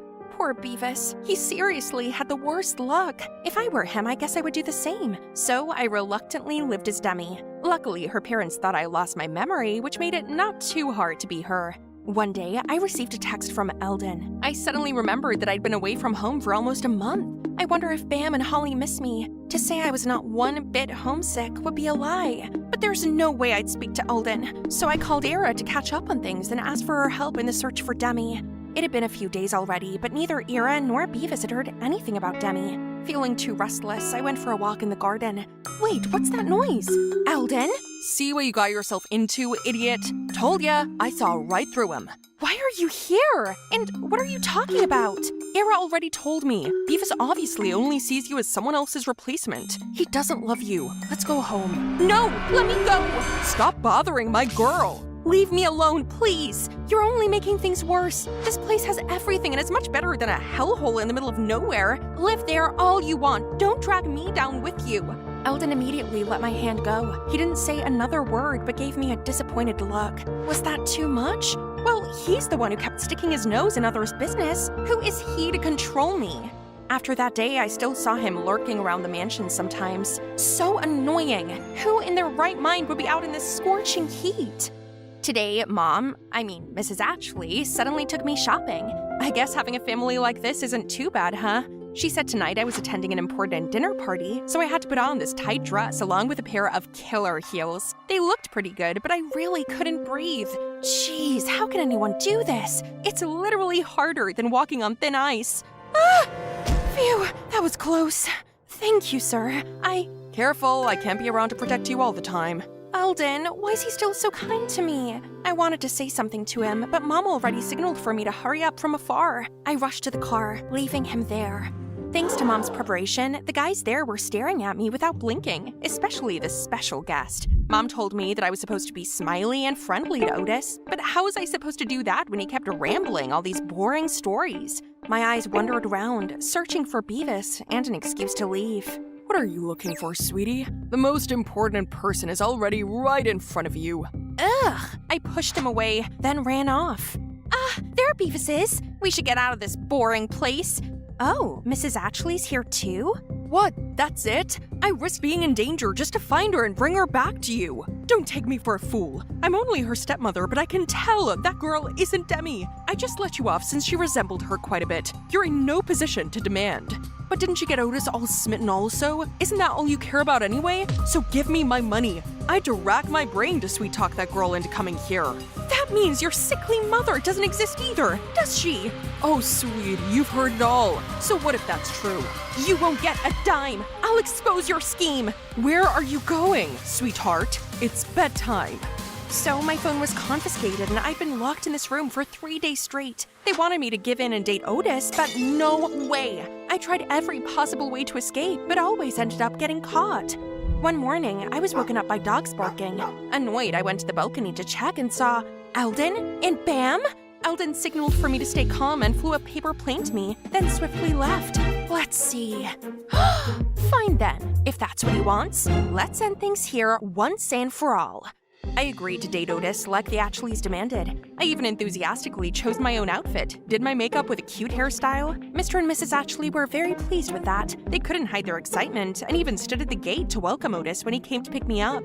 As his supercar arrived, Otis, the preppy guy, had just stepped out when Eldon signaled Bam to charge at him and scared him away. Meanwhile, the Ashleys were screaming for security. I was gonna leave in the midst of the chaos, but don't you dare run away! Ugh! Holly jumped out of nowhere and made Beavis fall to his knees. Holly then bit on his pants and dragged him around. Good job, baby! Right then, a car stopped in front of us, and a girl stepped out who looked just like me. This must be Demi! Who are you? Why do you look exactly like my daughter? What kind of father are you to not recognize your own child? This is precisely why I ran away from home. After that, Demi exposed her stepmother and Beavis's evil plan in my stead. Demi's dad frantically apologized to his daughter and admitted that he'd always been so caught up with work that he overlooked family and his wife's scheme. Get out of my sight at once, and don't even think about bringing a dime with you. Then Eldon dragged me into the car, and in the driver's seat was Ira. Thank you, Ira. Just me? Eldon did most of it. I shyly looked over at Eldon. Thank you, and I'm sorry. It's okay, we're friends after all. I'll take care of you at all costs. Anyway, just hope that you've learned your lesson now, Brenna. Not all that glitters is gold. Eldon's right. This beautiful city is glamorous, but I don't belong here. I belong to the wind and snow, to the winterland I call home. Time to go back. The trip to the city. Figuring out what to do next, someone passed by. He was tall and handsome, just like a male character walking straight out of a Japanese manga. But why does it have to be in this embarrassing situation? After what feels like an eternity of bombastic side eyes, he finally got close to me, opened his bag, and pulled out an old pair of shoes. I was dreaming about how he would help me put them on, like in the movies when he coldly tossed the shoes next to me. That should do. Then he just left. Hey, you! Can't you at least help me get out of this? The guy sighed, then turned around to help me. Do you even know who I am? Of course I do, Your Highness. What's with that attitude of yours? The royal family never cared to visit this poor village. Why is Your Highness troubling herself here? Is that so? Well, if that's the case, I want you to show me around so I know how my people are doing. Stranger. The guy seemed surprised at my request, but then put on the sweetest smile. My name's Will, and of course, I can give you a tour. Holy Mother of God. If his judgy look was enough to make you question your self-worth, his smile could make you feel like you're the luckiest girl in the world. But before you can wander around, you need to blend in first. People here don't really like the members of the royalty. Then he gave me some old clothes from his bag. You can go in there. What? Do I look like I belong in there? No one's gonna judge you. Except some chickens, maybe. Hey, I can behead you in 1 second. I'm just kidding. You're safe in there. This was really the middle of the cornfield, so I had to go in and got changed quick. This Will guy's better not be fooling around. And he did not. He walked me around and told me about the lives of the villagers here. I was shocked to see the houses in such poor conditions. How come I only see women and children here? Where are all the men? Young people, especially men, all went away trying to find jobs. The living conditions here are hard. I see. But then, who helps take care of the kids and the elderly? We're all just a big family, so everyone kind of counts on each other to make it through. And you're the only guy around? Actually, I was going to leave too, but then I just didn't have the heart to, so I decided to stay here to take care of everyone. I was shocked to learn about everything. All this time while I was sheltered in my gated castle, attending useless events at the lodge in name of charity. People out here have been struggling. And this guy, Will, has done more for others than I ever did. I was wrong about him. Right then, a piercing voice came shaking the earth beneath my feet. Your Highness! What do you think you're doing? Oh my god, what kind of rags are you dressed in? Are you trying to harm the princess? Guards, restrain him! No, Grace, I'm fine! Look! The guards finally let go of Will. You can't be out here, princess. You have to return to the lodge ASAP before word gets out. Next thing I knew, I was escorted away. Thank you! I'll return the shoes to you! Man, Grace is always a party pooper. As soon as we got back to the lodge, Grace instantly turned into a talking machine, going on and on about how dangerous it was, how reckless I was. But you know, one of my greatest strengths is selective listening. So I take what she said with a spoon of salt. I mean, a grain of salt. Everything I just said to you goes in one ear and out the other, doesn't it? Yep, you got that right. Anyway, I had this idea while cruising around the village. I want to help better the lives of the people there. What else, princess? I'm serious. It's like I finally found my life's purpose as a princess all these years. Just don't get yourself into trouble is all I'm asking for. You got it. That night, I racked my brain trying to think about how I could help the villagers. Aha! I'll give them the nicest things in the world, just like how the fairy godmother helped Cinderella. So the next day, I ordered my servants to pack boxes of gifts to deliver to Will and the other villagers. If you could have anything from the royal family, what would you want? I'm so sorry, princess. I don't know what I did wrong. Please don't fire me. Chill out. You're not fired. Just answer me. I don't know. Maybe expensive clothes made out of cashmere or mulberry silk would be nice. Right. Pack all the royal gowns then. From blueberry silk, of course. Princess, it's mulberry. Yeah, that. What else? Get all my tiaras too. But that's your tiaras, princess. Nah, I never wear them anyway. Oh, don't forget some royal tableware and tea sets too. I want my people to have the most enjoyable dining experience. After having the gifts sent over, I also gave the order to build a tea house in the village where people could read and have a cup of tea together. It feels so nice to finally be able to do some real charity. In the days following, I still had to resume my charity duties at the lodge, namely helping out with the laundry. But of course, it was just for photos. Feeling exhausted, I decided to get a massage with Liam and Grace afterwards. But who knows, it would tickle so much. It's like 1,000 feathers poking at my soles. Your Highness, are you okay? Looks like you're dying over there. Help! Help me! Strangely, after the massage disaster, it was like something clicked among the three of us. We would hang out together, and our favorite thing to do was spilling the tea about the royal family. Well, not literally. The queen mustn't know about this. Nah, it's fine. The queen always acts tough and strict, but did you guys know that she's actually scared of the microwave? Your Highness! I heard some other rumors on the streets too. A royal member once snatched a scarf from a woman and never gave it back just because they liked it so much. Oh, I bet it's Princess Aurora. She's crazy about fashion and all that nonsense. We never get along though. But just when a maid was putting down a spoon next to me, the butler suddenly flew off the handle. This is the dessert spoon, and that is the teaspoon. How could you not know this? I'm terribly sorry, Princess. I'll... It's just a spoon. You're excused. Don't worry about it. Agreed. We don't care about the stupid rules. Now, if you could leave us alone. They finally left. Ugh. I wonder if these people ever got bored of themselves being boring. Even though I had fun with Grace and Liam for the past couple of days, I've been longing to get out of the lodge again and explore the grounds. So one time, while Grace was back at the palace running some errands, I immediately took my golden opportunity. I was so excited to see how my people were doing with all the nice things I've sent to them. Oh, I bet they're looking as elegant as the royal family now. Maybe they're busy riding the horses I sent. Oh, actually, they might even be having a tea party now. I can't wait to join them. But when I got there, the village looks the same. And is that the sovereign's orb they're playing with? No, that's not a toy, and you're holding it upside down. That's when I turned to see, by the river, the woman pounding on the cloves with golden golf clubs from the late king. Just when I was heading towards them, I caught sight of the tea house, full of pigs, horses, and chickens inside. Did they seriously turn my elegant tea house into a barn? I guess animals are having a grand tea party in there. Right then, some woman passing by noticed me. Is that the princess? I can't believe she still has the audacity to show up here. I thought she was different, but she's just like the rest of the royal family. A bunch of useless, ignorant snobs. They don't even know what we need. What's all the use in these luxuries when we can't even afford basic necessities? I felt like reality had smacked me in the face for the first time in my life. Turned out I wasn't helping them at all. Just then, I saw Will nearby, but upon seeing me, he just sighed and turned away to leave. Trust me, all I wanted was to help out, but I just don't know how. You should just go back to your lodge, princess. No, let me stay here and live with everyone to understand what my people are going through.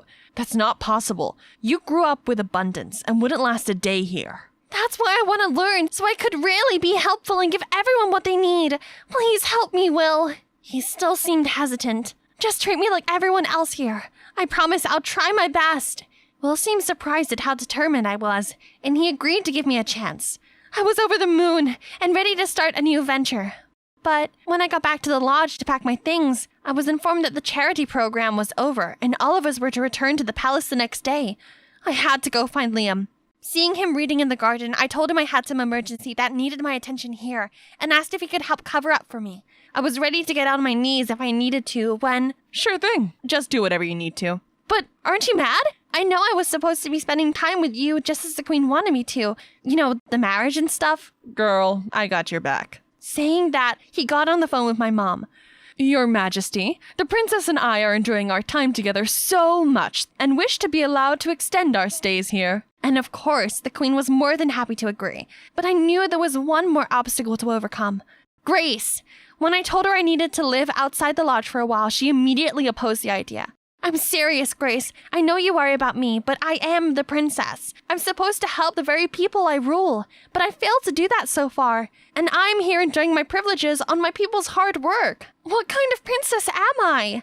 Plus, Liam and I don't have feelings for each other anyway. Grace, you gotta help me. After long hours of arguing, Grace finally caved. I was so ecstatic that I jumped over to hug her. Giddy up! Only, life in the village was slightly different from the palace. People here actually grow their own food. Doesn't everyone's food come from the store?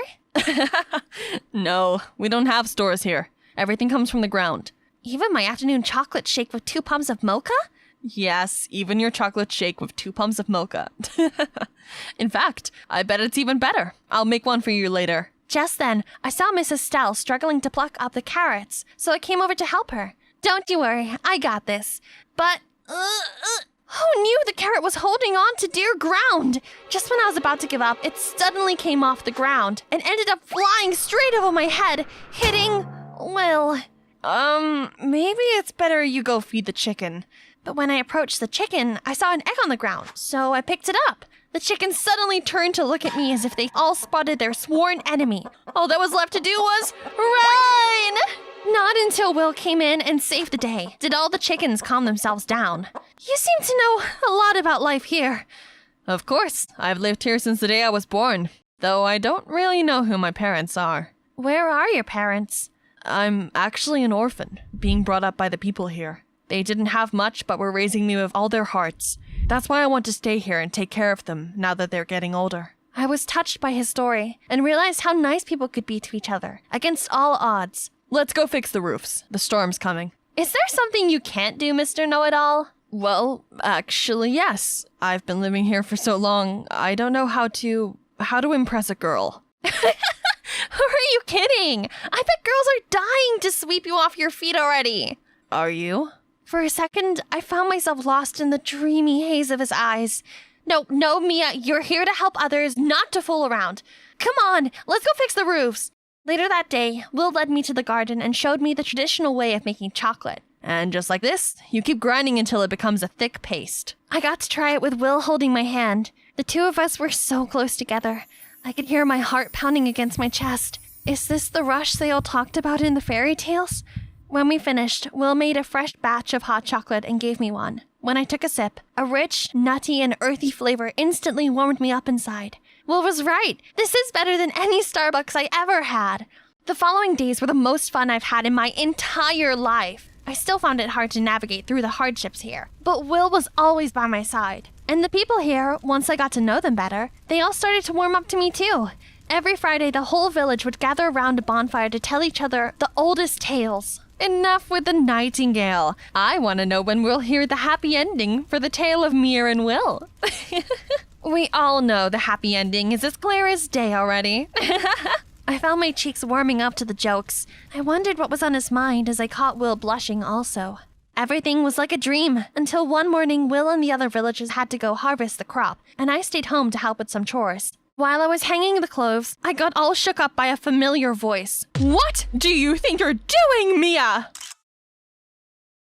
This view of the Alps is magnificent. Wow, I've never felt this free before.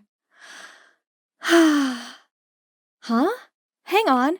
Are those meowing sounds that I'm hearing?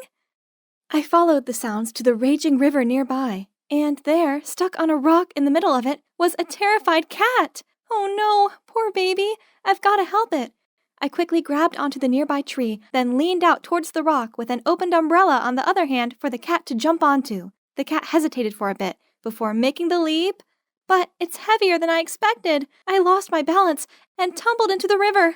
I grabbed the cat just in time, but the strong current made it impossible to float. In a panic, I screamed for help, but the waves lapped over me and gulps of water filled my mouth. And just like that, I felt my surroundings darken.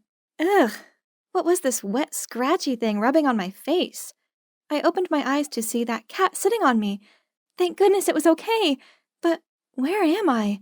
This seemed like some kind of rustic cottage house. Suddenly, a man walked into the room with a food tray. Who are you? Relax. I'm the one who jumped into the river to rescue you both. Turns out he happened to pass by the river while we were swallowed by the current, and he didn't hesitate to jump in to save us, then brought us back to his home. Oh, thank you for everything. Sure. Here, eat up. So, how come you and Topaz fell into the waterway? Who? Oh, you mean the cat? How come you know his name? It says it right here. See? I'm guessing this is not your cat then? I told him how I accidentally found Topaz, so its family must live around here somewhere. Hearing this, he agreed to help me find Topaz's owner the next day. He even gave me his bed for the night, then walked out saying he'd sleep on the couch. But as a guest, I couldn't let him do that, so I just grabbed the blanket and went to sit next to him. You have a cool tattoo there. Kinda looks like a mini Mars, right? Nah, it's my birthmark. The only thing my parents left me. Hans then told me that he grew up not having a clue who his parents were or why they abandoned him. At 18, he moved out of his foster home and came here to become an herbalist. I felt so bad for him, and in a way, I could relate. Being alone is difficult, but having both mom and dad won't guarantee your happiness. I was born into a well-off family with both of my parents, but the thing was, they only got together due to an arranged marriage, and they have resented each other ever since. My house always felt so cold and empty, and I hated staying there. So, as soon as I graduated high school, I took a gap year to travel the world. Actually, Switzerland is my first stop. Gotta say, it's nice to have someone to talk to like this. I guess Hans felt the same way by this look he gave me. He seemed very touched. The next morning, we took Topaz to the town to ask around. Turned out, today was their annual festival, so a horde of people crammed along the street to celebrate and watch the parade. Hans held my hand so I didn't get lost, but somehow the crowd still pulled me away and I ended up stuck among these sweaty people. Suddenly, a hand grabbed mine and led me out of there. Phew, thank God, I couldn't breathe in there. And you know what? A super handsome, stylish guy was standing in front of me. Are you okay? That's when I noticed the tail of my shirt was ripped. Freaked out, I tried to cover it up, so he took out a silk scarf and tied it around my waist. For a second there, I froze to the spot, so amazed by his thoughtfulness. Just at that moment, my phone buzzed with a call from Hans. He told me to meet him at the fountain. Slight problem? I had no idea where that was. Well, lucky me, this gallant guy offered to take me there. We talked along the way, and I found out his name's Willard. He lives in a nearby town and was here for the festival. I told him I came to find the owner of the lost cat I'd found. Then, when I showed him the picture of Topaz, he couldn't hide his shock. Are you sure this is the cat you found? I nodded. He stayed silent for a while, then said, I might know its owner, but I gotta go now. Bring the cat to meet me there. Faye, it was nice meeting you. Then he bowed down to kiss the back of my hand before he left. How sweet! I watched as he disappeared into the crowd. Thanks to Topaz, I got the chance to meet him again. Why are you making that funny face? I told him about my encounter with Willard and convinced him to come with me to the address on the handkerchief. He seemed skeptical at first, but then gave in. I mean, other than this, we had no clue. It was worth a shot, right? The next day, we went to the place Willard told us. But, seriously? Is this right? Why were there a line of people all holding near-on identical cats to Topaz? They even had the same collar as him. What is going on? I walked over to ask an old man sitting on a bench. He told me the millionaire lady who lives here had lost her dearest cat, Topaz. People said his name was on the top of her inheritance list, and she promised to greatly reward anyone who safely returned him, so these frauds were trying to deceive the owner by bringing some Topaz look-alike here. But Madame Primrose is no fool. Huh? Madame Primrose? The iconic designer and president of Wisteria Fashion Corp? That's right. Oh my God! I immediately dragged Hans to stand in the line. You see, my childhood dream was to become a fashion designer, and, of course, the one I admired the most was none other than Madame Primrose! Ah! One of the reasons I came to Switzerland was to find her and hopefully become her apprentice. And now look, what are the odds? Finally, it was our turn, but... I'm gonna have to stop you right there. All right, everyone, listen up. Madame Primrose won't accept any topazes from now on, as she's tired of your deceit. So, disperse. What? We didn't just wait half a day here for nothing. Fine, I'll find another way to get in. We then walked around the mansion and found its side gate. Then, just when we were climbing over it, a maid caught us, but she didn't make a fuss out of it. Instead, she seemed a bit flirty towards Hans. Ooh, I had an idea. There's our chance. You go and charm her. He seemed confused at first, but then got the point. Hey, I think you're really cute. Hans then tried his best at flirting, and as soon as she swooned, I asked her to help us return Topaz to his owner. The maid hesitated at first, but when we said that we didn't need to be repaid or anything, she agreed to let us in. We quickly split up to find Madame Primrose. I wandered the maze-like hallways. Then I suddenly bumped into someone. Mind your way! Wait, I don't know you. What are you doing here? She's my new friend. Is there a problem? I'm sorry, young master. It was Willard. He came to rescue me again. Great to see you again, young Master Willard. You live here? Why didn't you call me when you arrived? Did you bring the cat? Where is it? Give it to me right now. Willard, calm down. Topaz is safe. I just found out his owner is Madame Primrose and— I'm her grandson. Just give the cat to me now. His agitated behavior didn't seem right. I took a few steps back from him, refused to do what he said, then ran. You don't understand. Just at that moment, Hans and Madame Primrose appeared. There you are. Are you okay? He worriedly asked. But boy, all I could see right now was Madame Primrose. She approached me, held my hand, and repeatedly thanked me for risking my life to rescue Topaz. This was amazing, but why did Willard just leave without saying anything?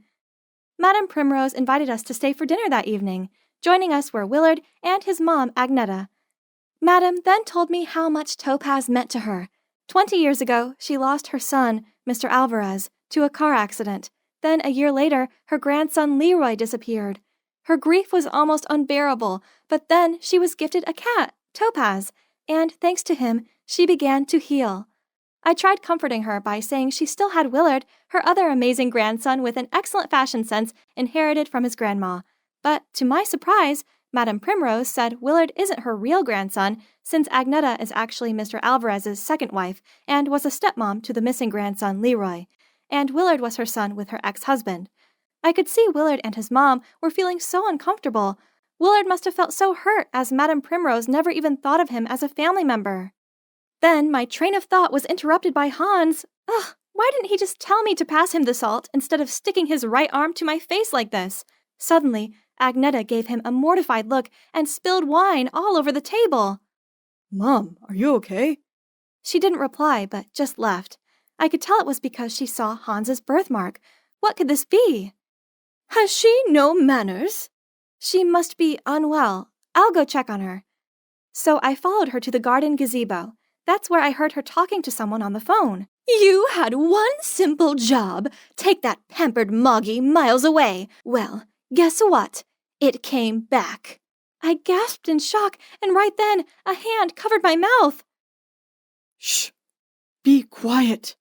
Oh, but it gets worse. The stupid cat brought Leroy, the missing grandson, home. That's right. I saw that Mars birthmark with my own eyes. If Primrose finds out about this, we're done. You hear me? Wait, so Leroy, Madame Primrose's only grandchild, is actually Hans. And his stepmom was the one who secretly gave him away in the first place. Even worse, I was hearing this shocking news with her son. Willard, get it together. Do you know anything about her plan? I knew Mom was behind Topaz going missing. That's why I tried to take the cat away earlier, to keep him safe from her. But Leroy too? That was just heartless. What should I do now? She's my mom, after all. I could see his pure and kind soul being tormented, and my heart ached for him. I know it must be hard, but you need to tell Madame Primrose the truth and make things right. That's a way to help your mom redeem herself, okay? He stared at me with those dreamy eyes of his, and I felt my heart turn to mush. But a phone call from Hans interrupted us. He was looking for me, saying we gotta go. Right, I had to tell him the truth. In a cab back to Hans's cottage, I told him everything, and he just burst out laughing, saying, I'm Leroy, the heir of a millionaire? Oh, please. I'm serious. You were brought to the foster home exactly 19 years ago, and you both have this one-of-a-kind birthmark. Okay, so what if I'm really her grandson? I don't even know her, and I'm definitely not rich kid material. You've been lonely your entire life. This is your chance to find the family you've always wanted. Hans was speechless. It seemed I'd hit his weak spot, and he finally agreed. We asked the driver to take us back to the mansion. But no one was awake at that hour except a gardener. He led us to a library deep into the mansion, brought out tea, and told us to wait. Just a few minutes later, Hans started coughing, and his face swelled up. Oh no, he must have been allergic to something in the tea. Panicked, I screamed for help, and the gardener came back and carried Hans to the car. But then a hand muzzled me from behind, and everything went dark. I woke up with my head pounding and unable to move. As I tried to make sense of the situation, I realized I was tied to a chair, mouth taped, surrounded by some rusty, unsanitary medical tools. And on the other side of the room, Hans was unconscious and tied to a patient's bed. Standing next to him was Agneta and the gardener and a guy in a blouse with some kinds of tools in his hand, about to do something to Hans's birthmark. I tried to scream and struggled to break free, but I couldn't move an inch. Right at that moment, Willard barged in. Stop this! Leave right now, or I'll call the cops for your unlicensed business. And Mom, I already know everything, so please, have some remorse. Agneta looked so ashamed of herself. Willard, everything I did it for you. Please understand. You saw how that old hag Primrose treated me. I was so miserable. Then your dad offered to help me. Dad? You mean Tim? How can he be my dad? Don't be such a wimp, son. I've stayed and worked here like a servant just to be close to you. We did all this so you can be the only heir. You deserve that. Now, finish it. I can't, Tim. Get away from my mom, you dirtbag. You never cared about me. You only moved here to manipulate her to do your dirty work. A terrible person like you will never be my dad. Then I'll do it. As he was about to lay hands on Hans, suddenly there was a meowing sound, and Topaz appeared, followed by Madame Primrose. Step away from my grandson. You dared to live under my roof all this time and play foul tricks on my family? Take him away. Luckily, Hans came round, and he had a tearful reunion with his grandma. They finally had the closure they deserved. Hans decided to stay in the mansion with his long-lost family. He's even planted an herbal garden there for treating and healing people, as he always wished. Madame Primrose had finally found peace, as now she had both her beloved grandson and precious cat back. She also thought that maybe she'd been too strict on Agneta, so she decided not to press any charges against her. Agneta had also apologized, but she felt too full of shame to stay and decided to move out of the mansion. Willard followed his mom and helped her start a new life. What about me? Well, I got the thing I've always dreamt of, to be Madame Primrose's apprentice. That's her gift to me for bringing both her cat and her grandson back. And, right now, I'm late for a date with a very special guy. Can you guess who it is?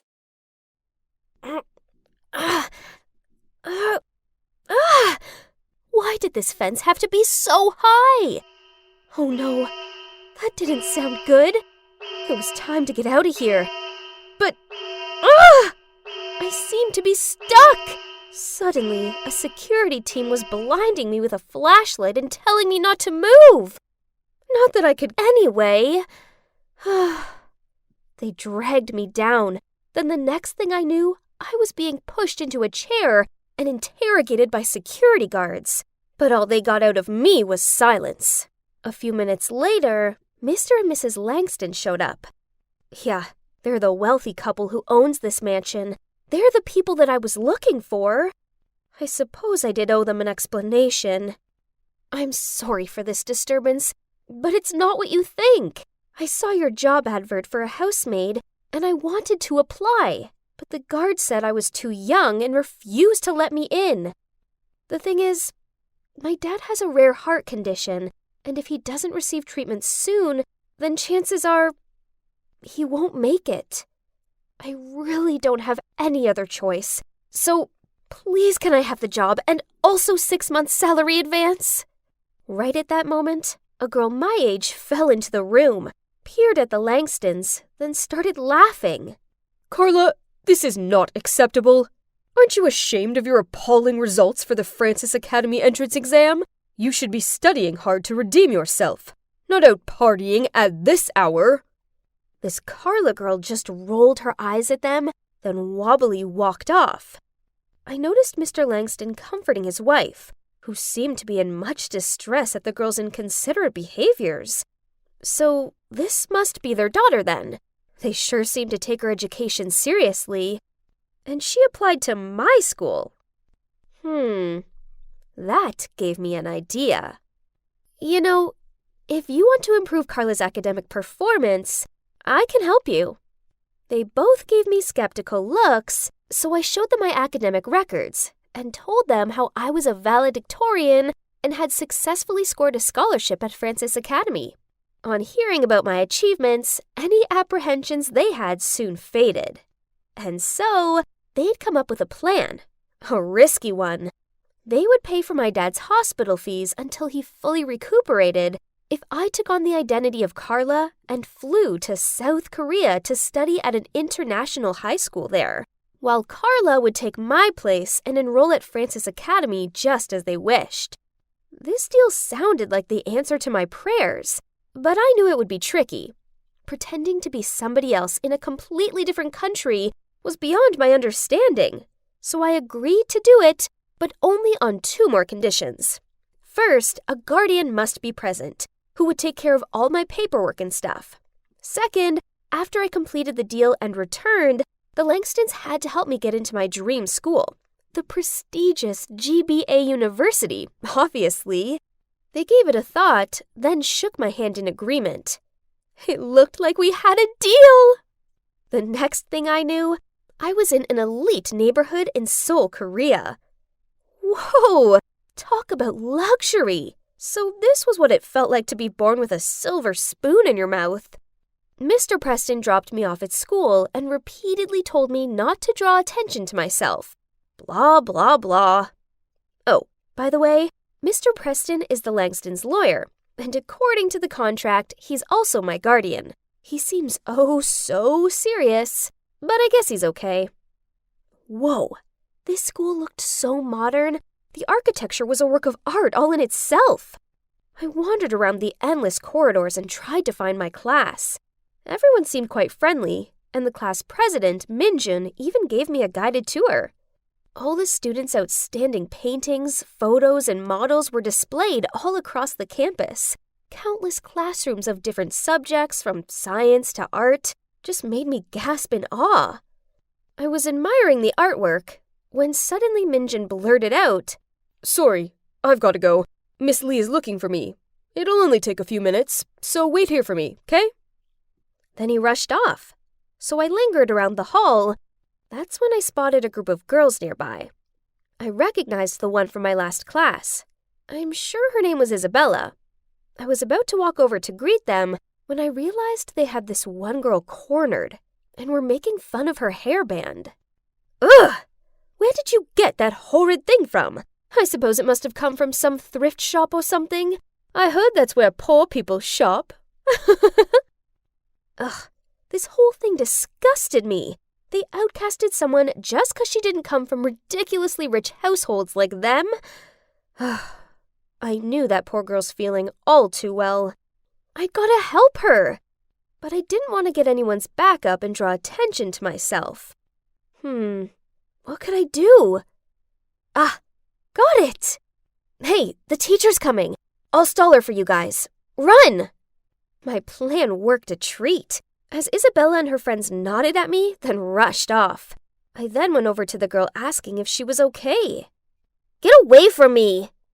She flinched me off her and then ran off. Huh? I was only trying to help.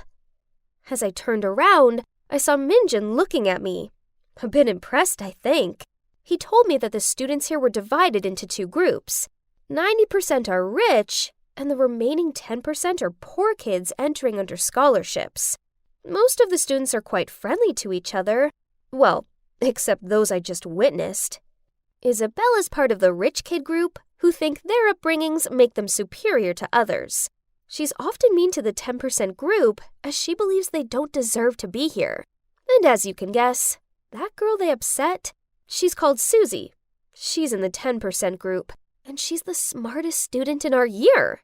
What nonsense! School is school. We're here to study and should all be treated equally. Too right, new girl. I knew there was something different about you. The next day, when class was over, Isabella tapped on my shoulder and thanked me for the warning. Then she asked me to join her group for lunch. I was about to politely refuse when Minjin appeared and asked me to join him. Phew. Thanks to Minjin, I had an excuse to quickly flee the scene. However, I did look back and see that Isabella was giving this offended look. After that, Minjin and I started hanging out more. We soon became close friends, and we both decided that the dynamics around here needed to change. So, we set out to help the 10% Club. One lunchtime, Isabella and her clan purposely bumped into this boy, causing him to spill food all over himself. While they laughed and pointed at him, I rushed over there, took the food, and slammed it onto Minjin's face. Minjin immediately understood my intention. Then he also took a handful of noodles and smeared it all over Isabella. Cue the canteen erupting into one big, messy food fight. Another time, the school was preparing for a cultural fair. One boy from the 10% group had this awesome idea to open a food stall serving traditional dishes from different countries. Everyone agreed, apart from, yep, you guessed it, Isabella and her snooty besties. Such a peasant! Too used to working as a waiter to serve others, huh? I winked at Minjin. Then we stayed behind and secretly wrote Isabella and her friends' names on the list of participants and submitted it to the teacher. Now, they had no choice but to serve food at the super crowded fair. The funniest part was they finally got a taste of their own medicine when the 10% group made the most of ordering them around and complaining. Ew, this ratatouille is too bland. Add some more salt. And this milk tea is too sweet. Start a new batch with less sugar. I have to admit, I was enjoying watching the mean kids squirm. But I guess my enjoyment hadn't gone unnoticed, as afterward, Isabella approached me. Those peasant kids aren't at the same level as you and I. I suggest you put more care into who you choose to associate with, or you could end up being treated like they are. Whatever. I just rolled my eyes, walked away from her, then continued to hang out with my friends in the 10% group. Isabella and her minions gave me dirty looks, but due to the Langstons' name and fortune, that's all they could do. Just like that, my high school years passed by. I had some great friends. And guess what? Yep, I was now dating Minjin. I loved being here in South Korea, and I'd even grown fond of Preston, who, despite being a grumpy gut, now felt like family to me. I mean, don't get me wrong, I missed my family back home like crazy. But Dad was getting better now, and we regularly FaceTimed. As amazing as my life was now, deep down I always felt like I was living in a dream. None of this truly belonged to me, and everything would be over as soon as I left this place. And eventually, my last week here arrived. As I was studying for my last ever exam, the SAT, I received a message from an unknown number. I know your secret. Drop out of the test, else I'll expose you. What? Who could it be? I called the number and a distorted voice answered the phone. I begged them to tell me why they were doing this, but they just replied, "You don't need to know. Just do as I said." Then they hung up. Luckily for me, Preston isn't just an amazing lawyer, he's also a tech genius. Thanks to him, we tracked down the location of the phone. I bet you're just as curious as I am to find out who it was. And now was the moment of truth. Huh? No way! Standing there looking startled was Susie! Why would she do this to me? It made no sense. I mean, I know we weren't friends, but I had nothing against her. Why did she despise me to the point of willing to ruin my life like this? Please let me explain. Ever since you arrived here, I lost my top spot at school, which means I've also lost a full scholarship to college. My family will never be able to afford it themselves, so I decided to investigate you. And that's when I found out that you were not the real Carla Langston, and you got paid by her parents to achieve all these academic records for her. I get why you're upset, but you didn't have to blackmail me. You don't strike me as someone who would do such a thing, so it's kind of disappointing that you did. I'm not. I'm a dead end, Irene. You have to understand. This is my entire future I'm losing here. And what for? So some rich, spoiled girl can get into college without doing any of the work? It seemed like I had a lot of thinking to do. In the end, I realized all I felt towards Susie was pity. This was all my fault, and it wasn't fair for someone as capable as Susie to have her entire future ruined because of me. So I had to be the bigger person here. I decided to ask the Langstons to give Susie the spot at GBA University, which was previously reserved for me as part of the deal. I mean, no worries. With this big brain, I could easily get in there on my own, right? And so, as soon as I was done with the test, I quietly left South Korea behind, without saying goodbye to anyone, including Minjin.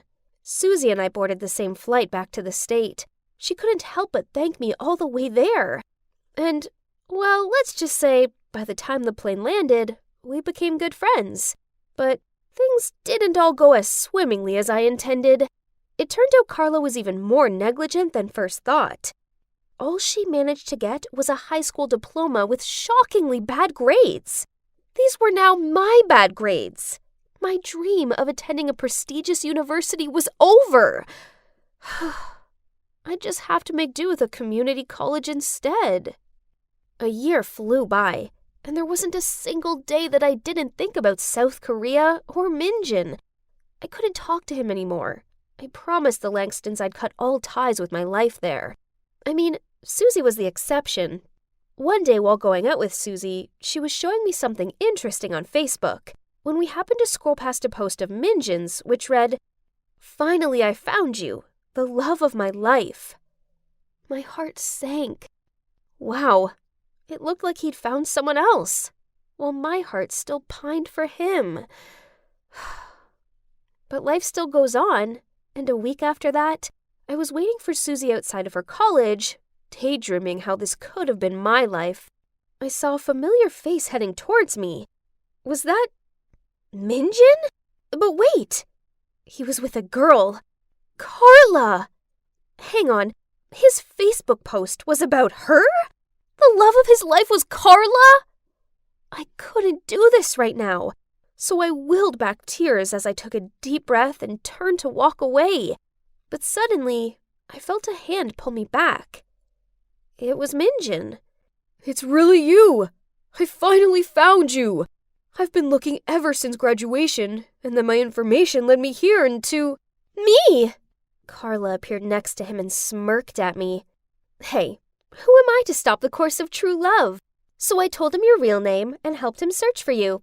I mean, you're smart, so I figured you'd attend this university too. No, you messed up my grades, remember?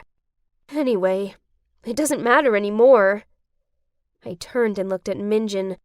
I'm so sorry, Minjin. I wanted to tell you everything, but I couldn't. He took my hand in his and gave me this adoring smile. I found you. And trust me, right now, that's all that matters. It was such a beautiful weekend, but instead of being out having fun, I was stuck at home. For what, you ask? To teach Excel to a girl who doesn't even know how to use Shift key shortcuts. What is the matter with you? I've explained the code 20 times to you already. I'm sorry. Let's face it, you suck at this. Try to beat me in your dream. If I had to waste one more second sitting next to her, I'd go crazy. Look how fake you are. If you're mad, then just show me. Why do you always have to be Miss Friendly? Let me introduce you. That's Laura, my so-called sister. 2 months ago, my mom brought her home and announced, Jeff, I have something to tell you. Back when we broke up for a while, due to your parents' hatred towards me, well, during that time, I found out I was pregnant. I gave birth to our little girl Laura. I was only 22 and I had no money. So as much as it pained me to do so, I gave her away. I've never stopped thinking about her. And now, well, I've managed to find her. She dabbed at her teary eyes, then handed Dad the DNA test results. Dad was overwhelmed and ran over to hug Laura. They all cried a lot and hugged a lot. As for me, I just stood there in shocked silence as I watched this family reunion take place. It all happened so fast. How was I supposed to believe that it was just a coincidence when Mom suddenly found her long-lost child after so many years? What now, Skylar? Stop being so headstrong. Mom scolded me, then rushed over to Laura and started cuddling her and soothingly stroking her hair. It's not my fault she has the learning capacity of a slug. Stop interfering, else I'll quit teaching her. By the way, those loving mother-daughter things also? Cut it off! It's ridiculous! I know what you're thinking. What's with the attitude towards my mom? The thing is, she's not even my real mom. A few months ago, something crazy happened to me. A strange woman showed up out of nowhere and claimed she was my mom. Say what now? Of course, I told her she'd got the wrong person. But when I saw the selling contract between my mom and her, I froze in shock. Turns out, my mom miscarried a child, but she was too afraid she'd lose her place in the family, so she bought me from this woman. So, I was adopted. It's common, right? But still, I don't deserve to be treated like that. I had always been neglected since I was little.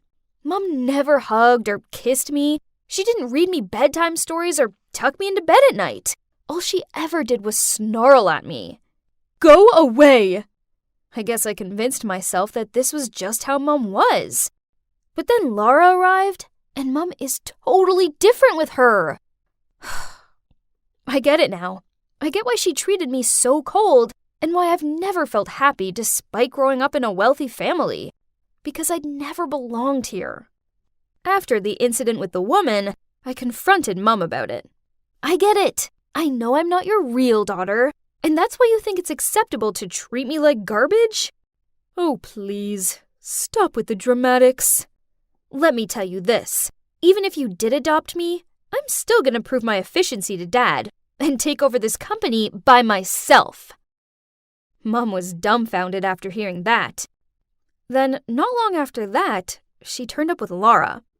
That's why I didn't believe there was no coincidence.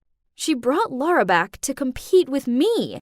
And if that was true then, what do I have to be scared of? How are my two girls? Skylar, are you still helping Laura with her studies? Yeah, Dad. She still helps me every day. Thank you so much. Okay, that's great. When you move past the basics, I think you should take a few more extra courses. Do your best and try to follow your sister. There's no way she can be as good as me, not even in her wildest dream. Laura is very smart, and she'll soon be up to speed. I'm also teaching her more about our family business. Huh? Is Mom going to teach her more to compete with me? I can obviously see her greed and competitiveness. But whatever. Laura and I are at two distinctly different levels anyway. I am an excellent student at the Columbia Business School, while she's just an uneducated nobody. Poof! Please! I have absolutely nothing to worry about. Mom kept forcing her to study, but... See? Speaking of Mom, she'd been acting weird lately. One minute she treats me like a stubborn stain she can't get rid of, then the next she's trying to set me up with some guy named Dean. He's the son of her super rich colleague. I don't understand why she suddenly feels the need to find me a boyfriend. And Dad wasn't helping the situation, as instead of telling Mom to stop playing matchmaker, he was encouraging her. Ugh. Okay, I just wanted them to quit bugging me, so in the end, I agreed to talk to this Dean guy. But now, he won't stop messaging me, and he's even shown up at the house. I suppose he is kinda handsome and nice, but he's not my type. So I just talked to him out of politeness. Until one time, I saw Laura sneaking a peek at Dean while he was waiting for me in the lobby. Wait. Don't tell me she likes Dean? Oh well, she's welcome to my leftovers. I don't like this guy anyway. Then one day, I was walking along the corridor when I received a text from Dean. Skylar, are you free tomorrow? Let's have dinner together. I was about to text back when I suddenly heard Mom and Laura arguing. What's wrong with you, Laura? Why are you secretly dating that jerk? Why not, Dean? He's a good guy. Besides, he told me that there's nothing going on between him and Skylar. So Dean is two-timing us? He snuck out on a date with Laura while flirting with me on the phone all day? What on earth? I tried to keep calm while continuing to listen. You're crazy. Stop this stupid secret dating game at once. What? Why is Mom insisting he's a good guy to me, but telling Laura the opposite? Well, Mom, which one is it? Is Dean a good match like you told me, or a jerk like you told Laura? He's rich, so keep on dating him and stop bothering me with your nonsense. Ugh, I wasn't born yesterday. There's definitely something wrong with this Dean. The very next day, I decided to go and follow Dean. Oh my gosh! What was he wearing? And why did he go to this slum? Then he gathered with a few other thugs. So, it's obvious, Dean definitely was a street guy. That's why Mom didn't let Laura get close to him. But why did she match him with me? Could that be a part of her plan to bring me down? Ha! Nice try! I'd had enough spying for one day, so I was about to leave. But then suddenly, I heard a familiar voice which startled me. I turned around, then... What? It's... Mom? How dare you ruin the plan! Mind your words. I did as you said. I told you to flirt with Skylar to distract her, not Laura. Don't think I'm paying you a nickel more. Fine, don't pay me. Just be sure to take me a picture of your husband's face when the real DNA result arrives in his inbox. You... Oh my God. Did I just hear it wrong? What DNA results? Could it be? I immediately went home and rushed into my dad's office to look for the DNA certificate that my mom gave him that day. Here it was! What should I do now?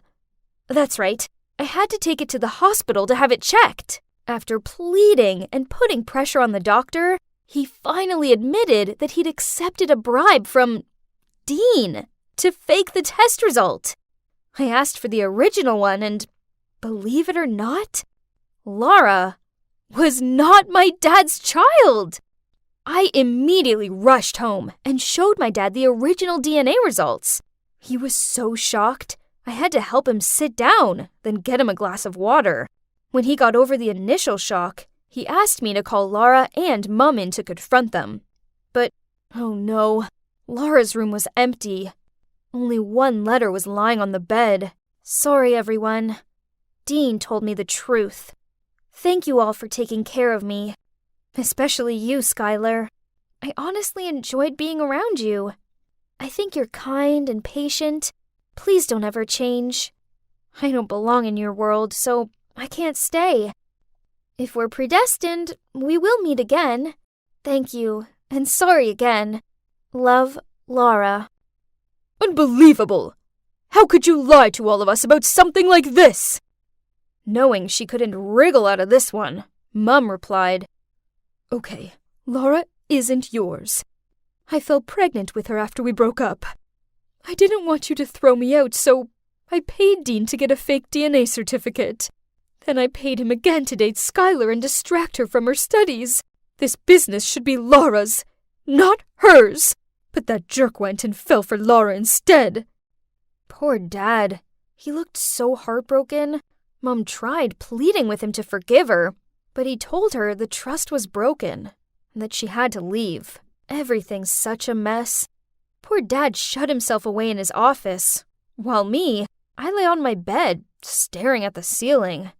I couldn't stop thinking about all of Mom's lies, And what for?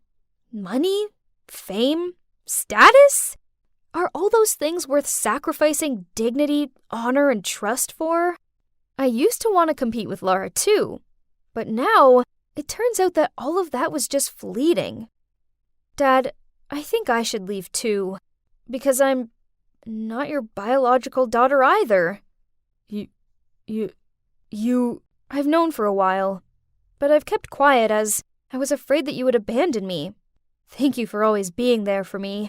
You're a good man, and you don't deserve all the pain you've been through. Then I told my dad all about how I found out I was adopted and how my mom paid my real mom to hand me over. Dad froze for a few seconds, then calmly said, "Skylar, honey, you'll always be my daughter, and I couldn't be prouder of you. Please, stay here with me." I couldn't hold back my tears. Did Dad really want me around? Even after all this crazy stuff? I really love my dad, but I couldn't upset him anymore. The next day, Dad and I went around to Laura's adoptive mom's house. I cleared the air with her and invited her to come back with us. She politely declined. Turns out she just wants a simple life. We still meet up sometimes, and we've actually become pretty good friends. Isn't it amazing? Because before that, we were like water and fire. The fact that I don't have to teach her Excel anymore probably helps. There are those who do whatever they can to win fame and fortune, but this often comes at a cost. Mom let greed turn her into a monster, and now she's paying for it. I don't like what she did, but she's still my mom. Well, my adoptive mom anyway. So I still send her subsidies and wish her happiness for the rest of her life. The truth is that I'd rather forego a huge fortune and live a quiet life than become someone I don't want to be.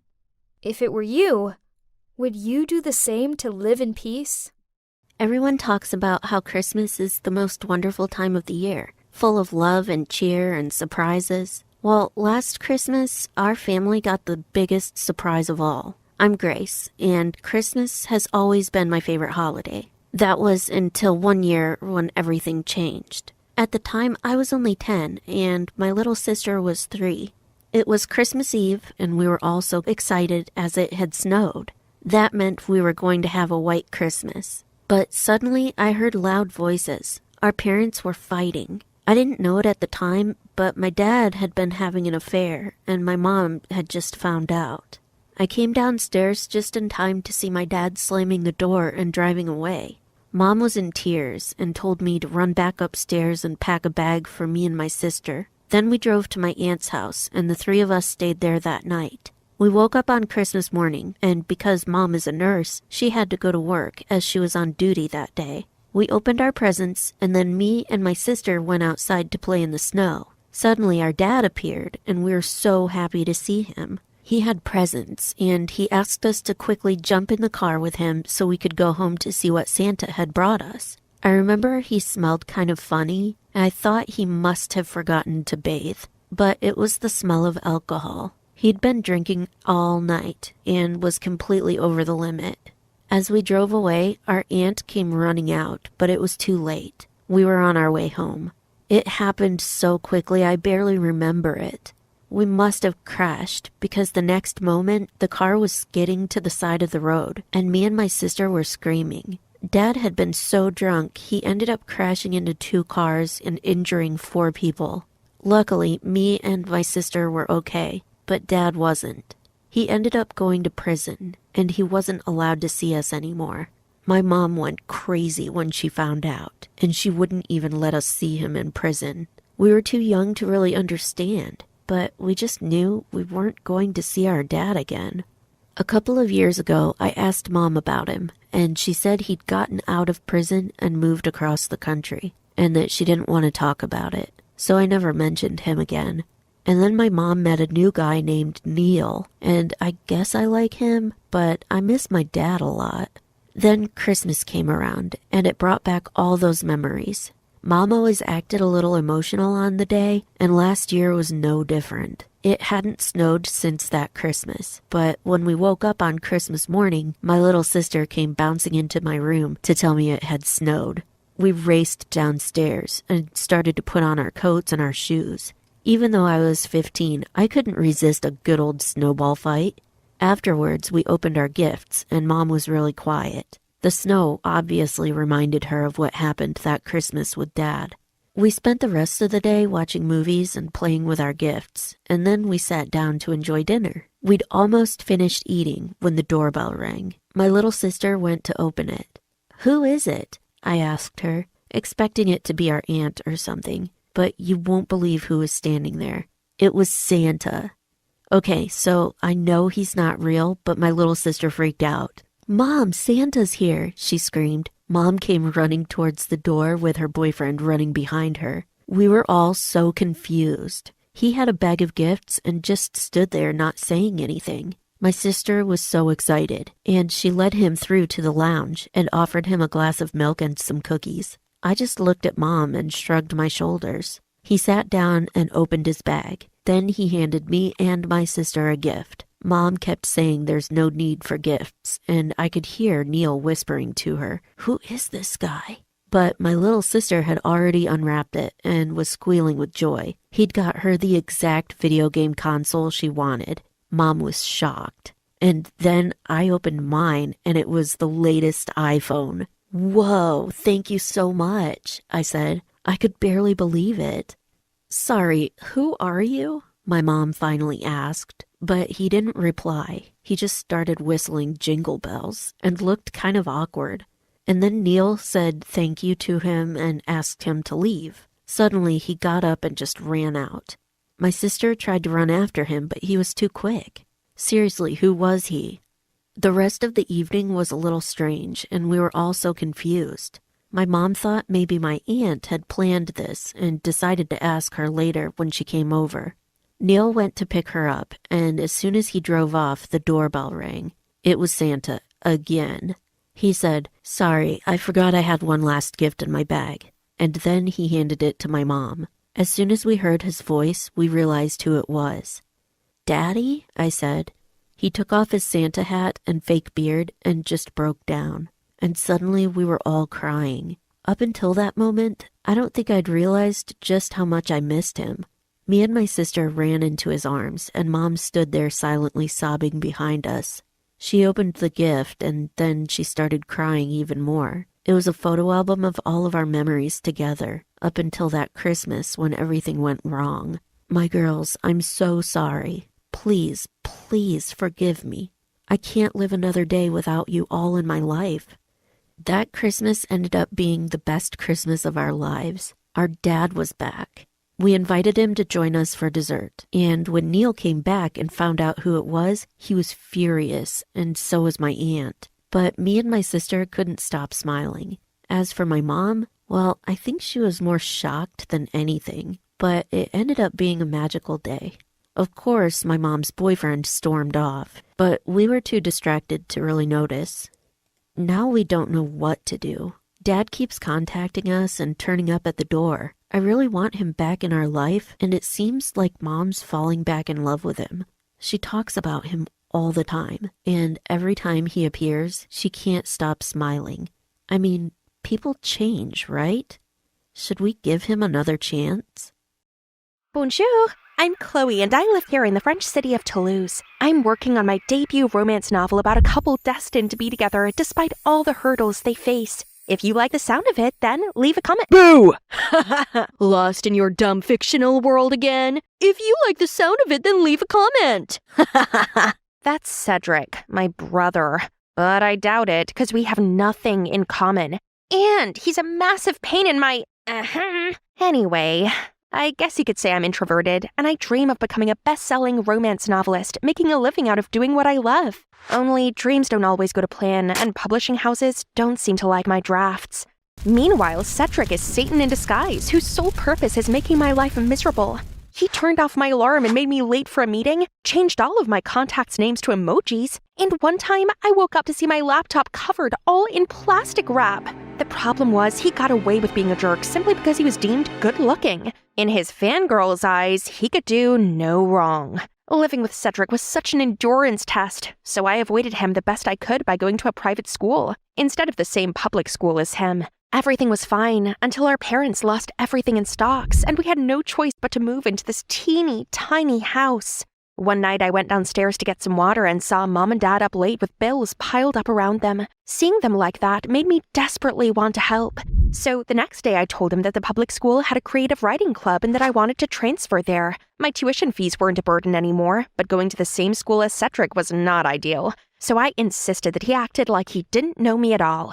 Still, the first few days were terrible as I kept getting lost and felt so out of place. I hardly looked up and only identified other students by their shoes. Thank goodness for the pink and white sneaker girl, Emma. She was the only person who actually noticed me, and when I told her about my writing dreams, she was really supportive. We became best friends and could chat about everything, even my annoying brother. Things were better at school, but not at home. My parents were still struggling to hide their money problems, and Cedric, well, was just being Cedric. Couldn't he see that now wasn't the time for his clown antics? I helped out as much as I could by cleaning, doing laundry, preparing meals, and even got a part-time job in a patisserie, while he literally did nothing. Why can't you stop fooling around? Chill out, sis. Even when you have a mare, all the stress will give you gray hair. Fine, act like a moron and stay in this moronic place forever. I'll get our old house back alone. After a busy shift, I just wanted to get home and go straight to bed. Only when walking along the curb, I spotted Cedric doing some dumb, noisy performance. Ugh, such a laughable, selfish bum. I had to seriously hold back or else my fist would definitely land on his face. Oh, I still had the last chapter to finish. My body was ready to shut down, but I couldn't slack. Not if I wanted to complete it by Louis Beaumont's book launch. He's my favorite author. I'd planned for months to fly to Nice and hand him my manuscript. Suddenly, the lights went out. Guys, looks like the electricity company cut us off because of those unpaid bills. Gosh, we can't live like this. So I pulled out some money from the back of the manuscript. This was money for my Nice trip. But this is more urgent, so I gotta do what I have to do. Mom, Dad, here's some money, just to help out a bit. The next day, Cedric barged into my room with a smug grin on his face. Guess who's going to Paris? Try not to miss me too much, will ya? What? But where did you get your money from? Mom and Dad? Duh. Check it out. That's my money? I can't believe this. We don't even have electricity, but they gave him money to go mess around in Paris? I shoved him out of my room and slammed the door shut. I'd always tried my best to not disappoint them, yet they favored my deadbeat brother and spoiled him rotten. All this family stuff was eating me up, so on school day, I confided in Emma. Only when I tried talking to her, she seemed distracted and kept drifting with the music. Em, are you listening? Oh, sorry, but this beat is straight up fire. Look, he's the winner of this contest. Isn't he amazing and talented? I looked at her phone and saw, what? Cedric? So he came to Paris for this stupid contest? Don't talk about him, okay? That's my selfish, uncaring brother I've always talked about. Be his fan, and we can't be friends anymore. Things got even worse when Cedric went home and literally made it rain with his reward money. Chloe, look at all of this money your brother won. Thanks to his talent, we can go back to our old house. Ugh, why is everything so easy for Cedric? He did some nonsense rap and became a celebrity? Meanwhile, it's me who had to give up my trip, my dream.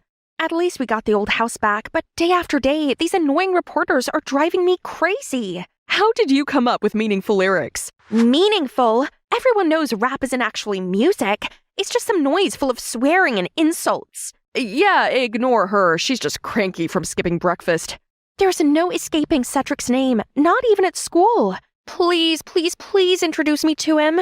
Why are you so obsessed with him? Don't you remember anything I said about how terrible he is? Come on, give his music a try. I can't believe someone who wrote such beautiful lyrics can be as bad as you say he is. Fine. If she wanted to meet him, then I'd grant her that wish. It's about time she saw his true face. I opened the door and showed Emma inside when suddenly we were covered in a cloud of confetti. Why the long face? My grand welcome was the bomb. Do you know how long it would take to clean this mess? This is my brother. An idiot. Idiot brother. But then I turned around to see Emma already soaking up Cedric's every word. I can't take this anymore. My time would be better spent writing. Trembling thoughts, through fear, your eyes will find mine. Love will bind us like a cat's 9 lives. Wow, that's perfect. Wait, that voice sounds unfamiliar. Oh my, this guy was heartthrob level handsome. Bonjour, I'm Pierre, Cedric's colleague. Is he home? Yes, let me show you the way. What are you seeking him for? We're collaborating on my next album, so I'm here to practice. As a senior singer, I also helped Cedric build his show and industry connections. He's superb, isn't he?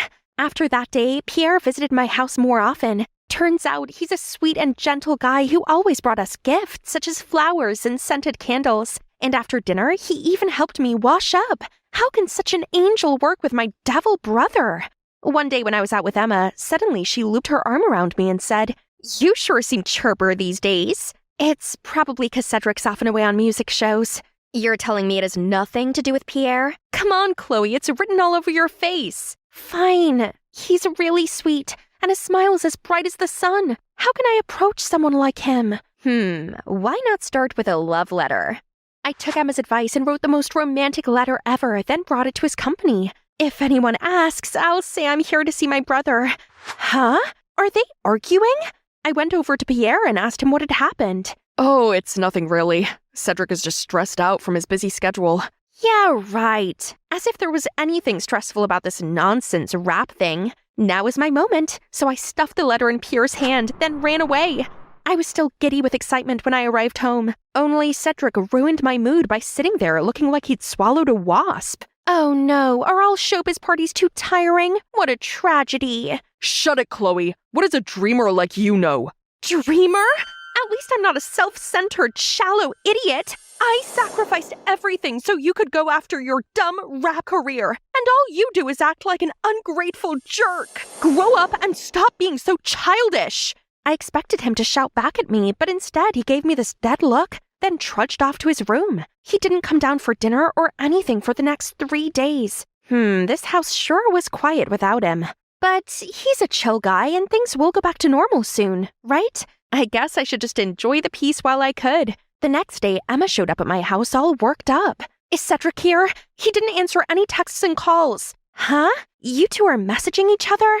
I just wonder if he's okay. How typical of you to talk to him behind my back. To my surprise, Emma just impatiently barred past me and ran up to Cedric's room. Then she reappeared with a note. Cedric's gone. Jeez, how irresponsible and impulsive. He really doesn't care about anyone but himself. Enough! I won't listen to you badmouth your brother anymore. Can't you see he's seriously struggling and showing signs of depression? Who's the one who doesn't care about family here? And you really believe you're better than him? Emma's outburst left me stunned. Is Cedric really depressed? How was I meant to know that when he's always goofing around? That evening, Mom and Dad kept fretting about Cedric's disappearance. He gave his all to help us while we could do nothing to help him. Remember those days he performed on the streets? He gave us all the money he earned, and he always tried to cheer us up when things were down. Cedric only wanted to join the rap contest to win some more money. He was very nervous, but we believed in him, so we gave him the money to enter. Oh God, so I misunderstood him all along? Suddenly I remembered his winning track that Emma insisted that I listen to. I went up to my room and turned it on. It's about us, his beloved family. Turns out he wasn't a deadbeat, idle loser like I thought he was. He always puts on a happy face to lift other spirits while quietly struggling with his own demons. I needed to find him and apologize immediately, so I went to Pierre for help. I had no idea he was struggling so badly. I should have noticed that he was suffering and not overloaded him with work. But there's an important show coming. If Cedric was a no-show, he'd be in breach of his contract and have to pay a huge sum in compensation. Oh no, that's not good. What should we do now? You know what? You look a lot like Cedric. How about you disguise as him? But how? Don't worry, our makeup team is top-notch. Nobody's gonna know. This all sounded crazy, but it seemed like I had no other choice. My family couldn't be in debt again for this. Being this close to Pierre made my heart flutter. He took me for my makeover, then I learned to lip sync and perform on stage. I even tried to walk and talk like my brother. I felt bad about deceiving his fans, but I couldn't risk Cedric getting into big trouble. It's only a one-time thing. Sometimes I lip sync too. It's no big deal. I felt a bit confused. Then suddenly, a stage crew member above me accidentally dropped a wrench. It could have knocked me off if Pierre didn't swoop in and save the day. Now, back to practicing, and oh boy, was it hectic. Pierre stayed with me the whole time and was really supportive. We also never stopped trying to look for Cedric together. I felt our connection growing, but couldn't figure out why he hadn't made any move. Maybe my first letter hadn't been clear enough, so I sneaked into Pierre's room and left him another one. Only later that day, I saw him glued to his phone, so I took a glance. Huh? He was messaging somebody with a very cheesy nickname. Right, he wasn't interested because he was already dating someone else. Oh no, I have to reclaim my second letter before humiliating myself. I ran into his room but couldn't find it anywhere. Wait, what's this? Here comes the big night. I was absolutely terrified. Pierre smiled sweetly at me and held my hands. We shared a look, then stepped on stage together. There were so many people out there. My legs felt numb, but then I spotted Emma beaming at me from the front row, and my nerves eased again. I quickly found the beat, then lip-synced and danced perfectly. But halfway through the song, the stage lights suddenly went off and a shadowy figure walked toward me. Cedric! The audience oohed and awed, then clapped in excitement as Cedric continued the rest of the performance. During the break, everyone went backstage and saw Pierre grab Cedric's arm. Cedric, where have you been? We've all been worried sick. Drop the act. You're just using me to make yourself rich, forcing me to do show after show, and when I was exhausted, you pushed lip-syncing onto me. What are you talking about? These shows are to help you gain support. Starting out in this industry is hard. Hey, I even lent you some money to get your house back. You mean the money you used to tie my brother in with his stupid contract? You compelled Cedric to work exclusively with you, performing 2 years for free to clear his debt. But according to these receipts for each show, the money he should have received already exceeded the amount he owed you. What the? Surprised much? Now we have all the evidence against you. So what? Cedric signed it anyway. A contract is a contract. Break it and I'll get you kicked out of the company and make sure you never get any show again. Your whole family will be dirt poor like before. I don't think so. What would the public say if they knew you've been flirting with him all along, and when he rejected you, you manipulated and overworked him until he agreed to date you? How long have you known? Long enough to expose you. Now, you have 2 options. 1, cancel the contract within the next 24 hours and pay my brother the excess money you exploited from him. Or 2, we'll publish what you did and see if you survive in showbiz afterward.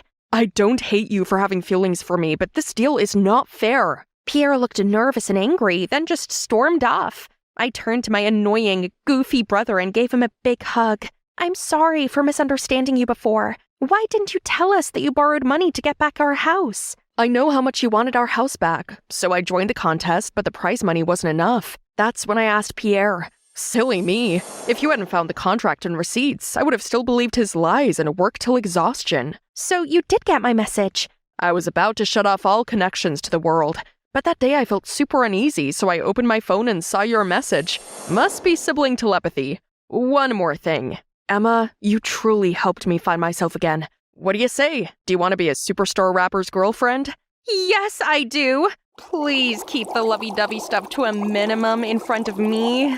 Luckily, I was spared when a stage crew called Cedric to go back on stage. You know, it's not easy for us artists to have a big platform, literally like the stage. We always have a price to pay for the glory. Because of that, I'm eternally grateful for my amazing family and friends who always have my back. And a big shout out to my sister for being my inspiration for this song. Then he started rapping to my poetry. His rhymes and my poems are flowing, really getting the crowd going. He's a lyrical gymnastic genius. After the show, Cedric received a video from Pierre. Cedric, I'm sorry for taking advantage of you. I like you so much and wanted to keep you close. I'll pay back what I owe you, then take a break from showbiz for a while. I really hope one day you can forgive me. Phew! All that drama was a lot for my introverted self to handle. So now, I've treated myself to some me time to recharge. Thanks to Cedric rapping, dozens of my publishers reached out to me for my poems, including those who'd previously rejected me. Gosh, am I seeing it wrong? A mail from Louis Beaumont himself? I can't wait to see him in person. And you, keep working on your dream. Perhaps a secret angel is on the way to bring you a wonderful opportunity. Wow, this cake tastes like heaven. I reached out to grab another piece when I heard a growl behind me. I told you to be graceful, didn't I? Then, Mom pulled me over to greet this smartly dressed couple. Ugh, again. They looked me up and down, then said, I heard that you're a gifted pianist. We would love to hear you play. Huh? Piano? I'd never played it before in my life. Before I could say a word, Mom chimed in. Unfortunately, Phoebe's just sprained her wrist. Maybe next time. I looked at her confused. Why would she lie like that? Jeez. Mom, why did you say that I could play the piano? Ah, yes. I may have bragged to them that all of my adopted children are excellent. What can I say? All moms boasted about their kids, right? And yep, I'd grown up in an orphanage before Mom welcomed me into her family. This place is pretty grand, huh? I found it overwhelming at first, and ended up getting lost trying to find my room. Luckily, there are plenty of my adoptive sisters around to show me where to go. I do have 10 of them. Yep, you heard me right. 10. It was as if I had just moved from one orphanage to another, only no more orphaned. And we're all similar ages, which is unusual, as foster parents often prefer younger kids. They said us teenagers are rather stubborn. Not to mention how my adoptive dad is never around. Seriously, I couldn't even tell you what he looks like. So it's just us girls here. I got on best with Collins. She's a couple of years older than me, and we share the same bedroom. As much as I liked living with Mom and my sisters, Mom did make us all do strange things, such as wear cheesy clothes and walk in a straight line. Worse still, she forced me to learn the piano. Ugh, I was not at all musical. I just made a right din. She also taught me how to eat properly, but it did kind of feel like a dog training session. I was only allowed to eat when she showed a signal, and by the time I could catch up with how to use the silverwares, the meal was already finished. Ugh. But I suppose that's how every mom teaches her daughter, right? And apparently, Mom didn't have the patience to coach me anymore, so she handed me over to Collins, her star daughter. We spent an hour every day talking together, or rather, she gave me pointers on how to talk correctly. Collins said I needed to control my volume because I had a tendency to shout my words, and it wasn't very ladylike. I had to whisper at the same volume as her, and also choose my words carefully to show intelligence and grace. Ugh, maybe it'd be easier if I just didn't say anything at all from now on. Aside from Collins, I didn't have a chance to get to know my other sisters, as Mom made each of us pursue a different aptitude. Then we had to perform for her on our monthly assessment. Mom's overall very gentle and caring, but too strict when it comes to training. So we all have to spend a lot of time and effort in practice. One day I was trying to make sense of the music sheet when I heard Lexi complain, "Ugh, why does Mom force me on this mission impossible? So boring." What? At least ice skating is 1,000 times more fun than the piano. If only. An idea popped into my head. That night, I went to my mom and timidly said, "Mom, I want to switch from piano lessons to ice skating. I can exchange with Lexi. What? No. But why? Lexi doesn't even like ice skating. Well, it's because I can see potential in each one of you, so it's impossible to switch." Frustrated, I went back to my room and began whining to Collins, but she thought that it wasn't a big deal. Mom knows what's best for us. Well, that I'm not too sure about, yet we didn't even get to go to school. As Mom said, her homeschooling was enough. While I only found her method rather strange, I've dreamed of this perfect life with an amazing mom, but Mom was never very affectionate. It didn't matter how much we studied or tried to perfect our chosen hobby. She never cuddled or praised us, not even Collins, who's the smartest girl here. I was desperate to impress Mom, so one time I spent ages making this Portuguese appetizer for her, but all she did was take one bite and say it was okay. I asked her if she didn't like me, but she just replied in a growl tone that she was helping us to have a high position in society and a bright life. But I don't need those things. I just wanted her to like me. This place is so stuffy, and the only time that I can actually breathe is when I'm on my Friday morning bread buying errand. Ugh. Then suddenly someone patted me on my shoulder, which startled me so much I dropped my stuff. "Hey, it's really you. But is something wrong with you? Why the strange walk?" "The only thing I'm good at is buying bread, but now you've ruined it. See?" Jet stooped down to pick it up for me. He was still as rude as ever, but I still found myself jealous of this free spirit off him. We used to be a perfect match at our orphanage, and quite embarrassing to admit, but I was very naughty back then, and often shoplifted with him. You could go steal some more. Remember our tricks? I have to tell you 3 things. Firstly, I've been adopted. Secondly, my adoptive family is wealthy. And finally, I'm being educated to be a noble lady, so no more stealing. That's ridiculous. I also have 3 things for you. I've been adopted too. My parents love me so much. Oh, and they're cops. We looked at each other and burst out laughing. So we were both caught, weren't we? Jet and I sat down on a nearby bench to catch up, and when I poured my heart out about my new family, he interrupted me. Sounds strange to me. Why would they only adopt teenage girls? And what are those training lessons and monthly evaluations for? Then, Jet insisted that he would investigate my adoptive family. That's silly.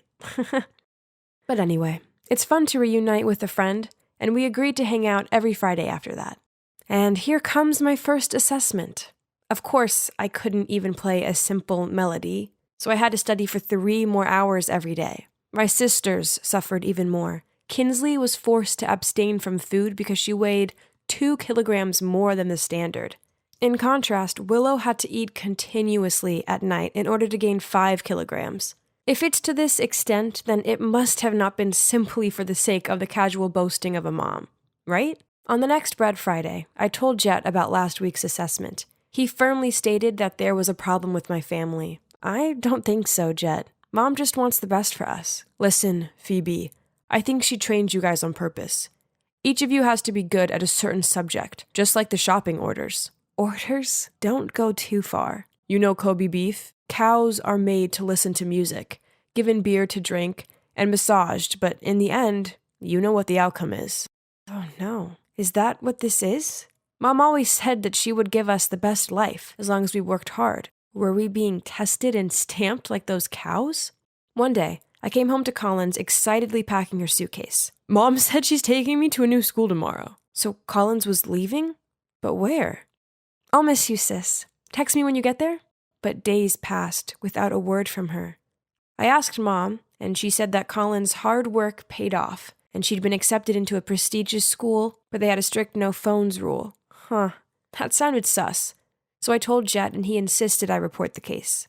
Another Friday, Jet and I met at a church near the bakery. Why did he choose this boring place? I was looking around when I saw a group of schoolgirls coming out of the church.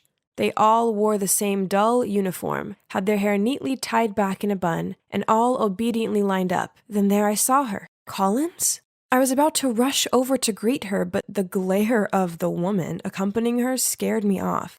This was not right. I'd got to ask Collins what was going on. So I grabbed Jet's arm and went after the group. But they got into a black car and sped away. Maybe they chose this church as a place for their transactions. Smart, huh? They put everyone in school uniforms so no one would suspect them. But seeing those faces, I'm sure they're about to be sent to the black market soon. Black market? The thought alone made me shudder. I had to save Collins. I couldn't let Mom get away with this. That night, I tiptoed downstairs to eavesdrop. Okay, I'll deliver her this weekend. Correct. She's 5'7". She can ice skate, cooking and painting. Of course, I have her trained as required. You won't be disappointed. So the deal goes as planned, okay? See you on Sunday. That's it. The next delivery was Lexi. I checked her room and saw her packing her stuff, a beam of innocent happiness on her face. I quickly texted Jet, and he immediately replied, "Just wait at home calmly. Don't act without thinking. I'll figure something out." That night, I couldn't sleep a wink. I was so terrified something terrible would happen to Lexi. So early the next morning, as soon as I saw Mom and Lexi getting in the car to leave, I snuck into the trunk, lay there without making any sound, and sent Jet the location. The car took a long time to stop. Had we finally arrived at the transaction location?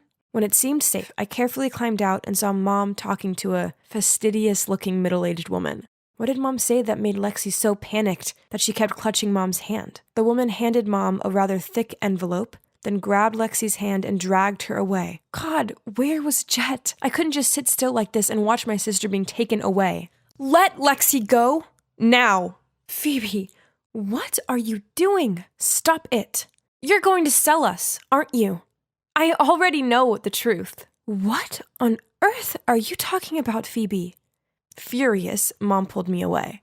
Stop. Suddenly, 2 cops rushed in, ordering everyone to put their hands up. Behind them was Jet. still panting. Turns out they were Jet's adoptive parents. Help me! Mom's trying to sell me and my sister. Seeing that, the other woman quickly explained, No, there must be a misunderstanding here. I'm just helping Gianna's daughter to enroll at my school. Bewildered, my eyes darted from Mom to the other woman and then to Jet. In the principal's office, I told everyone why I thought my mom was a human trafficker. They all gasped in surprise. I made you practice that hard just because I want you to get in here, the most prestigious all-girls school, so that you can have a better life. I don't want to go to this school anymore, Mom. She told me all about the harsh rules. This place is terrifying. You can't force your kids to do that. You adopted them, so you have to make them feel safe and loved. Miss Gianna, this is a prestigious school, and it doesn't need your scandal. You led me to believe that your daughters were naturally gifted, which now transpires is all lies. I won't accept any child from your family from now on. No, they're my children. They deserve the best. Then she begged the principal to withdraw her decision, but she firmly shook her head. Suddenly, Mom shouted, Why? I just want them not to suffer like me. So what's wrong with that? Then Mom burst into tears. It turns out that in the past, Mom was in love with a politician. But he decided it would further his career if he chose to marry a graduate from this prestigious school instead. Mom loved him so much, she continued to be his mistress. But despite being fully provided for by him, Mom always felt that she was inferior to his official wife, especially when he proudly boasted about his smart wife and talented daughters. Then, when she wanted to start her own family, he wouldn't allow it. In the end, she decided to adopt girls and train them to become excellent so that they could enter this school regardless of their background. So that's the reason why she did this to us. I have to admit, I did feel a bit sorry for her. All of this was probably just to ease the pain of her past. But Mom, we don't want to go to this snooty school. We just want you to love us and protect us. I'm sorry. I was wrong. I was only trying to help. I'm sorry. It's all my fault. Then she hugged me. So, in the end, my sisters and I finally have a truly happy family. Mom doesn't make us do any dumb tasks anymore. Instead, she lets us pursue our own dreams and passions. Now we all go to a public school and live out our normal teen lives. It's wonderful finally having an amazing mom, incredible sisters, and my pretty awesome best friend, Jet, all by my side. Yeah, here's another load of bills to add to the pile. Oh, hey, I'm Zoe, a recent graduate turned office worker with a lousy wage. I could barely afford to pay for food and rent, let alone think about my college debt.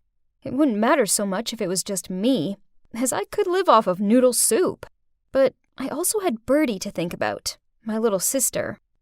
Oh, she's back from school. Zoe, I found Daddy today! Huh? I looked at her with a wry smile. Actually, this was nothing new.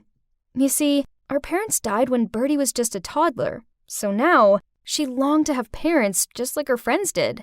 She often said to me, Zoe, you're like my mommy, but Clara and Polly have daddies too, and I want one. She was so innocent that whenever she saw a friendly-looking man on the street, she'd ask me, Is that my daddy? Come on, come here. How was school today? Daddy is very handsome, and he lives in a big house. Come on, I'll take you to him. Oh, my lord. This wasn't a house. It was a mansion. Confused, I was about to question Birdie on this, but she started ringing the bell repeatedly. Before I could stop her, someone who appeared to be the butler came out and happily let us inside without questioning anything. That's odd. I sipped on my iced tea and peered around at the grandness of the place, absorbing the rich energy, when suddenly a very dashing guy walked over. There he is! That's Daddy! Huh? This was so confusing, and seeing her hug a stranger was super embarrassing. I had a talk with the guy to figure out what happened, and apparently he's called Harry, and he's 22 like me. Huh? That's crazy, as he looks and acts way older. As for the dad story, it turns out as Birdie was waiting for the school bus, she saw a woman drop her purse. So she rushed over and picked it up and was about to return it, but the woman turned around, saw Birdie holding it, and accused her of being a thief. Just in time, Harry appeared and claimed to be her father to settle the matter. Then he took her to the mansion and showed her around. So that's what happened. Ugh, my sister. Birdie has told me everything. She's such a precious child. I'd happily adopt her. No way! Why not? You like being here, don't you, Birdie? Zoe, I really like it here. I can play with Oreo as much as I want. And now, I have a daddy just like Clara and Polly do. But I can't just leave her alone. Of course not. You can stay with Birdie. What? How come such a good person suddenly fell from the sky? Skeptical, I told Harry I needed more time to think. He smiled and handed me his business card and told me to call him any time. What is this? Harry Atkins, the eldest son of the chairman of ATLAC Corp? Unbelievable! His name was all over the internet as a rich and educated young man. If that was the case, then surely this had to be legit, right? I can't afford to pay these. My sister and I deserve better than this life. Besides, it would be nice to have a place to stay for free, right? So the next day, I went to see Harry and offered to help with the housework as payment. Harry agreed and presented a prepared contract. Contract? Okay. But there was a clause in it that required me not to mention that I was Birdie's sister. This was a little odd, but never mind. It didn't matter. Here was to our new luxurious life. Wait, but does that mean I also have to call him Dad? So, yeah, my new life began. And oh boy, it was crazy. A maid brought me breakfast in bed and did all my laundry. So much for helping out with household chores. There are actually more servants in this house than the number of staff in my office. So it's obvious that there's nothing left for me to do. Even so, I wanted to be useful, because hearing them calling me Miss made me feel quite embarrassed. However, oops, turns out I suck at house chores. Once I put Harry's fine suit in the washing machine and ended up ruining it, which made him pace up and down the room in anger. Also, he couldn't seem to say anything nice about me, always complaining about the flowers I bought or saying the muffins I spent hours baking were too chewy. He threw away all of my handmade stuff because he thought it was garbage. What a rude man! Oh, wait, he's not even a man. He's just a stubborn kid who doesn't care about other people's feelings. I tell ya, if it weren't for Birdie and that contract, I'd... Phew! But those are just small gripes. In general, our life here was great. Birdie is very happy, and seeing her living her best life makes me smile. But unbeknown to me, turns out this was the calm before the hurricane. Hurricane Rachel! Harry's betrothed fiancée since childhood. She's from a rich family and is therefore deemed a suitable marriage alliance to Harry's family. I overheard the servants in the house saying that Harry is the successor to the company. So when he marries Rachel, the company will be even more flourishing. As soon as she saw me, Rachel kept asking Harry, "Hey, who is this? Why is she here? And this girl too? Why is there a kid in the house? Who is this scary lady?" Hearing that, Rachel looked at me from head to toe and then started firing questions at me. "Why are you here? How do you know Harry? When are you leaving?" "Enough!" What a relief. Harry intervened just in time, then dragged her into the reading room. Rachel followed Harry, but didn't forget to wrap her arms around his neck as she peered at me with a smug look on her face. Huh? What does she mean by that? Ugh, is she jealous?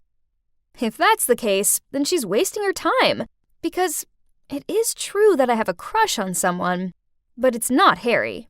You see, the other week I was wandering home from the grocery store when I met the love of my life. My shopping bag split, and my soda, cookies, and potato chips tumbled out. I was trying to pick everything up without getting run over, when suddenly a guy appeared and helped me. Then he drove me home. His name's Marcus, and he's so hot. After that, we exchanged numbers, and have been texting ever since. Marcus is so easy to talk to, so I confided in him about everything, from Birdie being adopted to the fact that I'm now working as a housekeeper. He's so sweet and kind, and I feel like I can tell him anything. He's the prince of my dreams. Anyway, my strange life in the mansion continued. One thing's for sure, Harry was great with Bertie. For her birthday, he surprised her with a trip to the amusement park. I have to admit, we had a lot of fun together. Bertie made us go on the carousel 5 times. Then we got ice cream. Suddenly, I noticed Harry giving me this odd look. What? You have some ice cream on your lips. Here. He leaned forward and gently dabbed it away with a napkin. Just then, a crowd rushed in, and Harry reached out and pulled me and Bertie closer to him. Our eyes met, and... Why did I have goosebumps and a pounding heart? What did that mean? Did he do that intentionally or not? Why did I have this strange feeling? While I was still sinking deep in my thoughts, Harry stopped the car and said he needed to pass by his brother's place for some files. Huh? Isn't that... Marcus? Marcus? I blurted out. You two know each other? I didn't answer. Instead, I turned my attention to Bertie. When we got home, I kept wondering why Marcus never told me who he was. I texted him to ask, and he replied that they don't get along, so he didn't want me to know. Despite all that, I stayed up all night thinking about Marcus. And also Harry. It's safe to say I was confused about everything. Then, Marcus and Rachel suddenly showed up at Harry's house one day with a load of groceries. Rachel announced that she was baking a cake, as it's soon going to be her birthday, and we should all assist. Okay, weird, but whatever. I was preparing the mixture when Marcus took my stirring hand and insisted on helping me. Suddenly, Harry burst in between us. Upon seeing this, Rachel yanked on his arm and pulled him away. My eyes widened in horror as I saw the mixture fly into the air and slow-mo splatter all over us. We stood there covered in cake mixture as we all exchanged dirty looks. Okay, so after that little display, I think it's clear to say that Harry has feelings for me. Later on, when Marcus and Rachel had left, and I was freshly showered, Harry knocked on my door and smiling at me said, Zoe, there's a family dinner tomorrow where you'll get to meet my parents. Don't worry, you won't have to say anything. As a way of saying thanks, I'll pay off your college debts.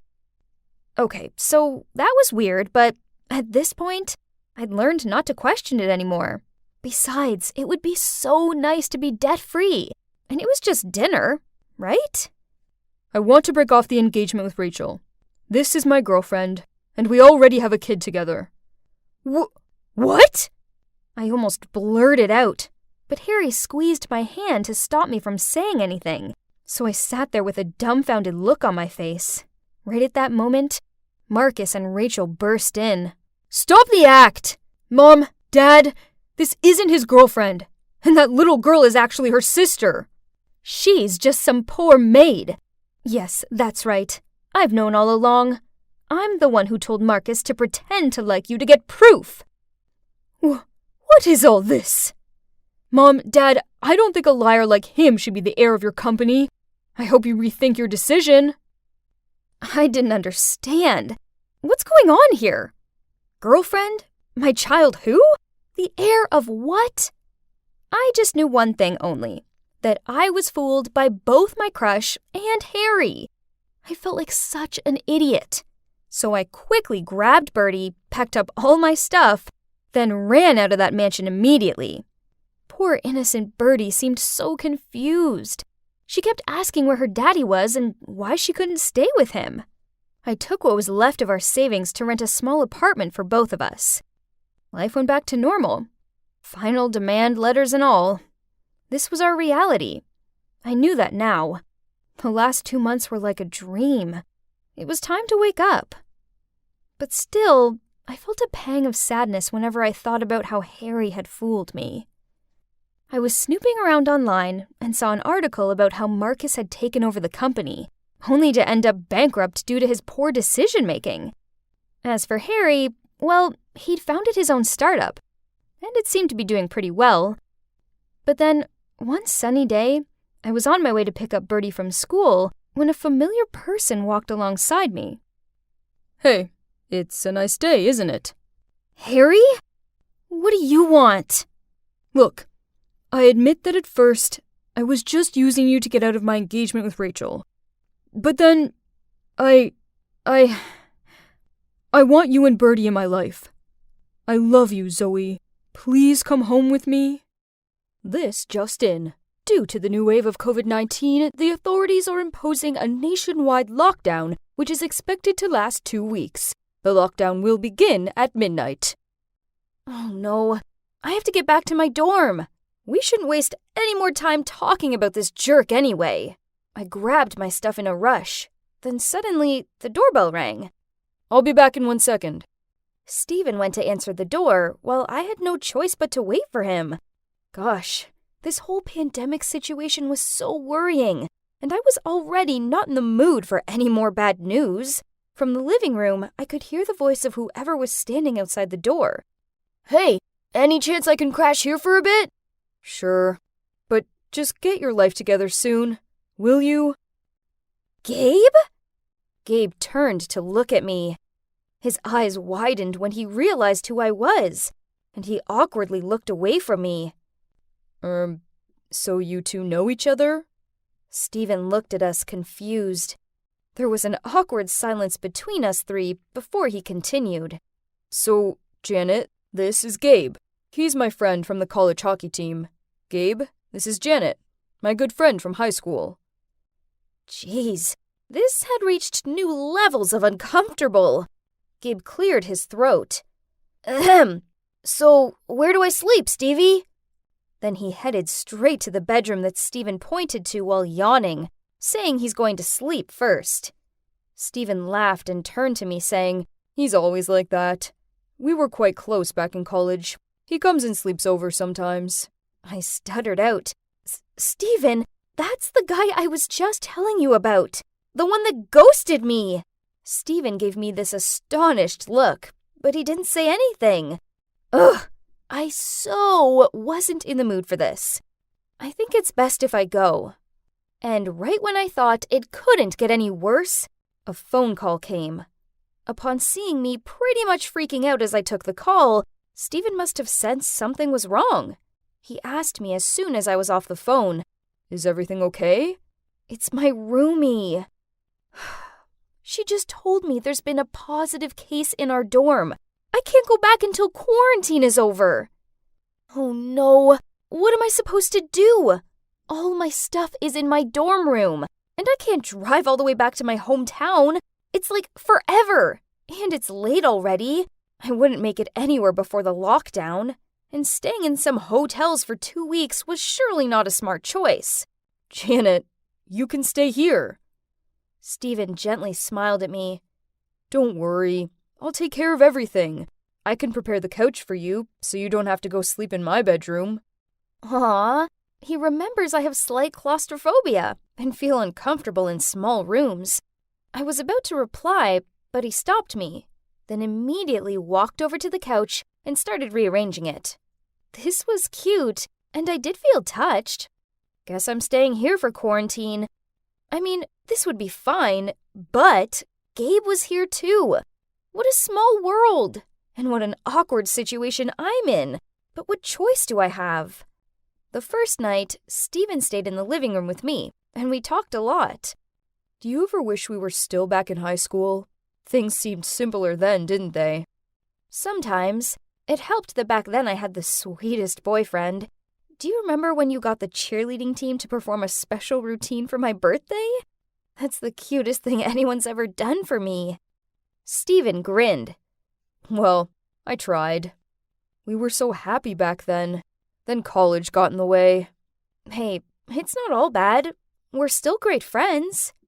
Stephen smiled back gently. Very true. It felt good taking a trip down memory lane with Stephen. He used to be a sweet and caring boyfriend, and he still was such a guy. No matter what, being around him made me feel safe. We continued talking until dawn, then fell asleep. Much later in the morning, I woke up to the sounds of the fridge door slamming. Through blurred eyes, I made out that it was Gabe. He glared over at me before he stormed off back to his room. Ugh! Why did he hate me so much? Then I saw that he'd left pancakes on the table. Oh, these must be for Steven, so I took them over to him. He was eating them as Gabe reappeared. Hey Gabe, thanks for the pancakes. Gabe grunted out a, "Yeah," then gave me a dirty look before he walked off again. I tried my best to avoid Gabe, but this wasn't easy when I was stuck in a small apartment with him. I spent most of my time reading a book or listening to music. Yeah, we had history, which I just finished telling Steven the moment before Gabe rang the doorbell. We dated for a month. Everything was cool, and I started to like him a lot. And whoosh, he disappeared. Janet ghosted. I was still very sad and didn't want to deal with any of this yet. Did the universe set up this surreal quarantine situation so I could get over this being ghosted thing? Then after that, when Steven was in the shower, Gabe walked over to me and passed me a candy bar. I put my book down and took it from him, but only because I didn't want to be rude. Then he awkwardly perched on the edge of the couch and said, "What's the deal with you and Steven?" This annoyed me, so I blurted out, "It's none of your business." "Oh, please. I could already tell there's something going on the moment I walked in." Then, before I could reply, he continued, "Fine by me. Makes sense for a girl like you would fall for a playboy." Steven is a good guy. He let you stay here, didn't he? So maybe you should think twice before you badmouth him in the future. Gabe grabbed the candy bar off me, then stood up. His cheeks were puffed out with anger, and he looked like he was gonna explode. That's when Steven appeared and tried to defuse the situation. He led Gabe out of the room, but after that, I was too mad to read. So I sat there overthinking things and feeling even more annoyed than ever. Dinner was awkward. We all sat around the table in deadly silence, and Gabe and I avoided making eye contact. I felt bad that Steven was stuck in the middle of this situation. He didn't deserve this. As I was washing up, I overheard Gabe say to Steven, "Can you give us some space? I need to talk to Janet in private." Steven went off to his bedroom. Then Gabe waited till I'd finished, then asked me to go out to the balcony with him. "Look, Janet, you're smart, beautiful, and very independent. I fell for you right on the first date." Ugh, right. Good luck fooling me one more time. I'm so over it. Seeing that I wasn't taking him seriously, Gabe continued. "I really mean it. That's why you're totally out of my league. I was too cowardly to tell you this, so I decided it'd be best to just disappear and let you forget about me." What? Was he being real? I had no idea he thought that way. He apologized for what he did, and I told him I forgave him. Okay, so maybe Gabe wasn't so bad after all. He's just really insecure. This sucks, as we got on so well. After our conversation, I felt less awkward around Gabe.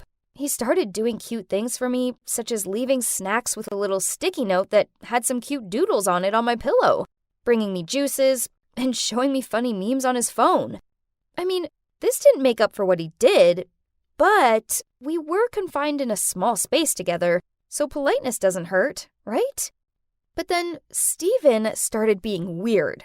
Whenever Gabe did anything nice, Steven would tut, snort, and on a few occasions, mutter out some rude comments such as, "From ghosting to stalker. Nice." Why was he being like this? Hey, don't tell me that he's jealous of Gabe. Great. Out of the frying pan, into the fire. Then, one lunchtime, Gabe made us French onion soup. As he passed it to me, Steven shook his head and, laughing, said, "That stinks. This is a poor attempt to impress Janet. FYI, she hates onions." "What do you mean? I'm not trying to impress anyone." "Oh, please. I know you still have feelings for Janet, but you're no match for her." I watched them with a poker face, since I couldn't process what was going on. Then Steven turned to me, boldly said, "Janet, so many things have happened and changed, but one thing is still solid. That's my feelings for you. Don't waste your time with this kid." Wow, I sat there perplexed. What was that? And wasn't Steven a little too mean there? This was a side of him I hadn't seen before, and I didn't like it. Stevie, what is this? I thought we were bros. Yeah, relax, we are. Look, we both like Janet, so she just needs to decide who she wants. So, who's it gonna be? OMG. This is just like that Twyla Sega situation. I have to choose between two totally different guys. Ugh, I hate it. Both this situation and that series. And honestly, I don't like the immature way they're acting now. How dare you two create this whole dilemma by yourself and put me in the middle of it?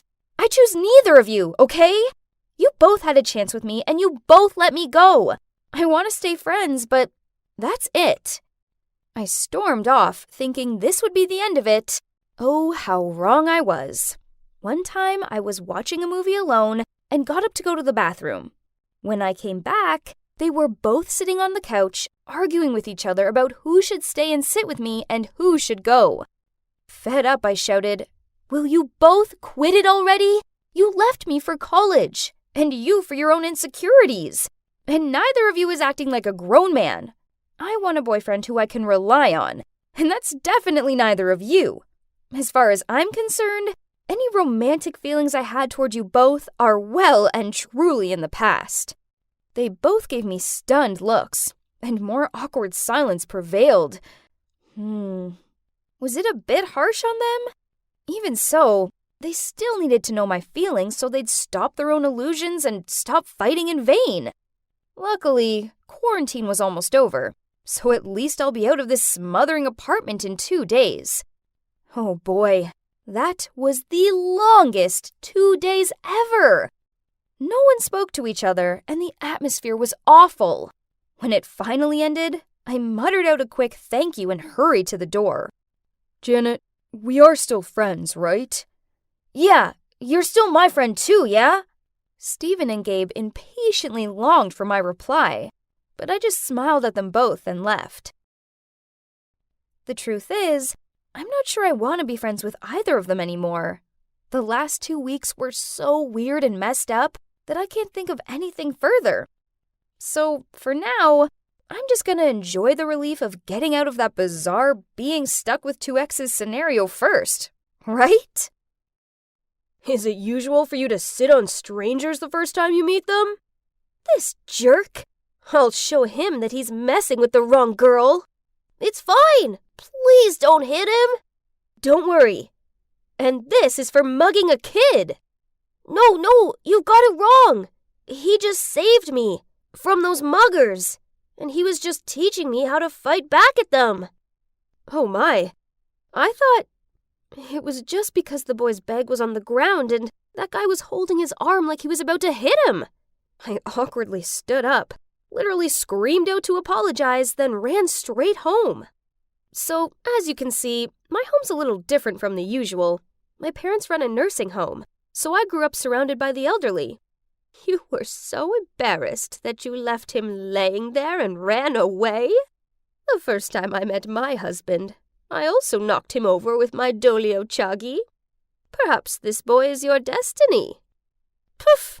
No way, Mrs. Jones. Suddenly, my dad huffed past us. Oh no, I know that look. Something was bad. Lately, our finances haven't been so good. I went after him to check he was okay and found him talking to a man in the yard. On seeing me, the strange man waved me over. Do you know this person? Huh? That was the guy I almost punched earlier. That's right. The person you almost knocked out is my son. I saw everything, so I followed you here. He's got in with a bad crowd and lost focus on his studies. I want you to steer him in the right direction. I don't want to be a babysitter. I'm sorry. It's too bad about this nursing retreat, isn't it? Seems like it'll have to close soon. Although, if swayed, I don't mind being a major sponsor. This was insane. So, all I needed to do was keep an eye on his son, and all the nursing home's problems would be solved? Dad said I didn't have to do it if I didn't want to, but how could I say no? Okay, I'll do it. So, Which school am I transferring to? Geez, everything here was so shiny. But if I had a choice, this would be the last school in town I ever wanted to attend. I entered the classroom and walked over to the only empty seat that happened to be at the back. I was about to sit down, then... Ah! Some dude pulled the chair aside and caused me to fall onto my butt. A hand appeared to pull me up, but as I went to grab it, it immediately drew back, leaving me sitting there embarrassed, while everyone's laughing at me. Oops, sorry. I guess I should only give a hand when asked, right? Ugh. It was Blake. I quickly regained my cool face, sat down, and put on my headphones, pretending like I didn't hear any of those comments from other students about my rustic look. This girl seems interesting. The usual. $1,000 if you can win her heart in a month. Deal? Blake glanced at me and sneered at the guy. Easy. Deal. So that's how it's gonna be, is it? Luckily, I hadn't turned my music on yet, hence why I heard the whole conversation. Let me help you get some extra pocket money then, Blake. And it didn't take him long to start implementing his plan. At lunchtime, he enthusiastically led me to the canteen, guided me to get food, and even asked the lunch lady to get me an extra portion of yogurt. Nice try. I was trying to enjoy my lunch when a shrill voice sounded out. Get up and get me some food. I want a cupcake just like yours. Now! Jeez, why did some girls think it was okay to treat guys like this? Frustrated, I went over there, picked up the cake from that boy's tray, and shoved it into her mouth. There, happy now? Poor thing, your arms must be so broken that you can't get food yourself. Let me feed you then. You're welcome. Are you crazy? You're dead meat today. She raised her hand about to slap me, but I quickly dodged, causing her to fall to the ground. As for me, I calmly sat down next to the boy and had my lunch. Sorry for wasting the cake. You can have my yogurt if you want. He's Kai, my first friend at this new school. He's witty, smart, and has a seriously impressive academic record. He was actually here on scholarship, which explained why he didn't quite fit in, just like me. I noticed how Blake seemed rather annoyed and kept staring at me. I bet he was just fed up with being teased by his friends, since I just totally ignored him. Oh, but he didn't give up that easily. The next morning, he showed up at mine to pick me up, but I'd rather run 2 laps around the schoolyard for being late than share a ride with you.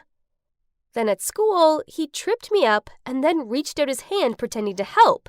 But between you and the floor, I picked the floor. He even waited for me at the school gates with a huge bouquet of roses, but I just took one look at them, then started coughing. Are you allergic to flowers? Nope. I'm allergic to immature and boring people, like you. Then I walked off. Ugh, as if every girl was gonna fall for these lame tricks. This carried on for the next few weeks, but then one time, he approached me in the library while I was studying with Kai, and handed me a necklace. I looked at it, then passed it back to him and turned to talk to Kai. Seriously? You're turning me down for this nerd? Kai's smart, gallant, and sophisticated. Unlike you, all you are is a troublemaker. Are you looking down on me? Oh, finally. I was wondering how much longer would it take for you to figure that out. Not to mention, you've not helped once with the English Lit essay. You're in my group, but you probably just think the Grapes of Wrath is a rock band or something. So, if I can finish that essay on my own, will you go on a date with me? Fine, but it has to score an A, else you can forget it. And my trick worked. Blake actually completed the essay on his own. He's smart, but he's neglectful of his studies, and it's made him make mistakes. On being handed back the essay, Blake's face fell. He got a B, and even though he knew it was over, he still stayed in class to reread the teacher's comments. It seemed like this was the first time he actually put in the effort to do something. What's wrong? Still in denial of your failure? Blake turned away without looking at me.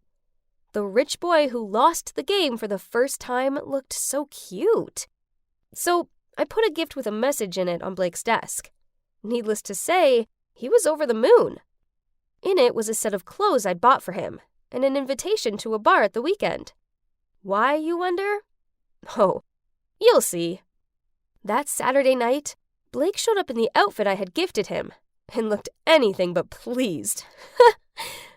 I can't come in wearing this. It's so old-fashioned. My friends will laugh at me. You invited your friends too? To prove that you won the bet, right? If you get that $1,000, will I have a share? You already knew it? I was just joking at first. But now... Let's go inside now. Don't worry, we won't be here for long. I dragged him inside, and immediately, his friends didn't miss the opportunity to tease me. Did the fish get hooked? Yes, I'm trapped. Quickly give him $1,000. His family is bankrupt and in dire need of money.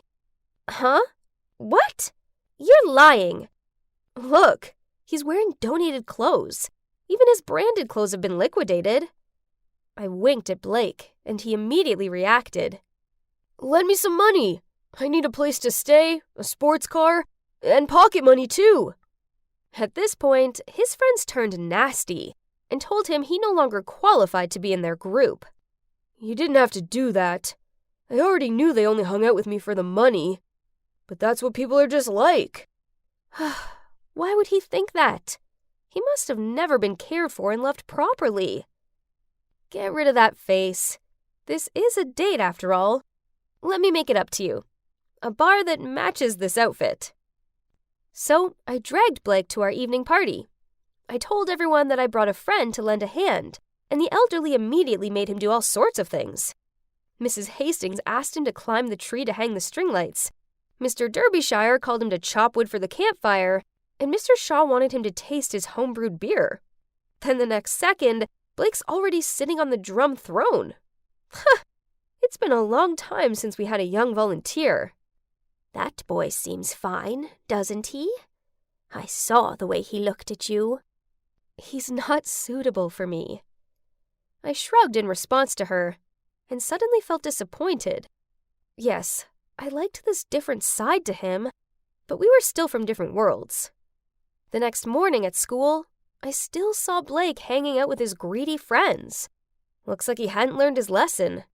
Frustrated that all my efforts were in vain, I swung open my locker.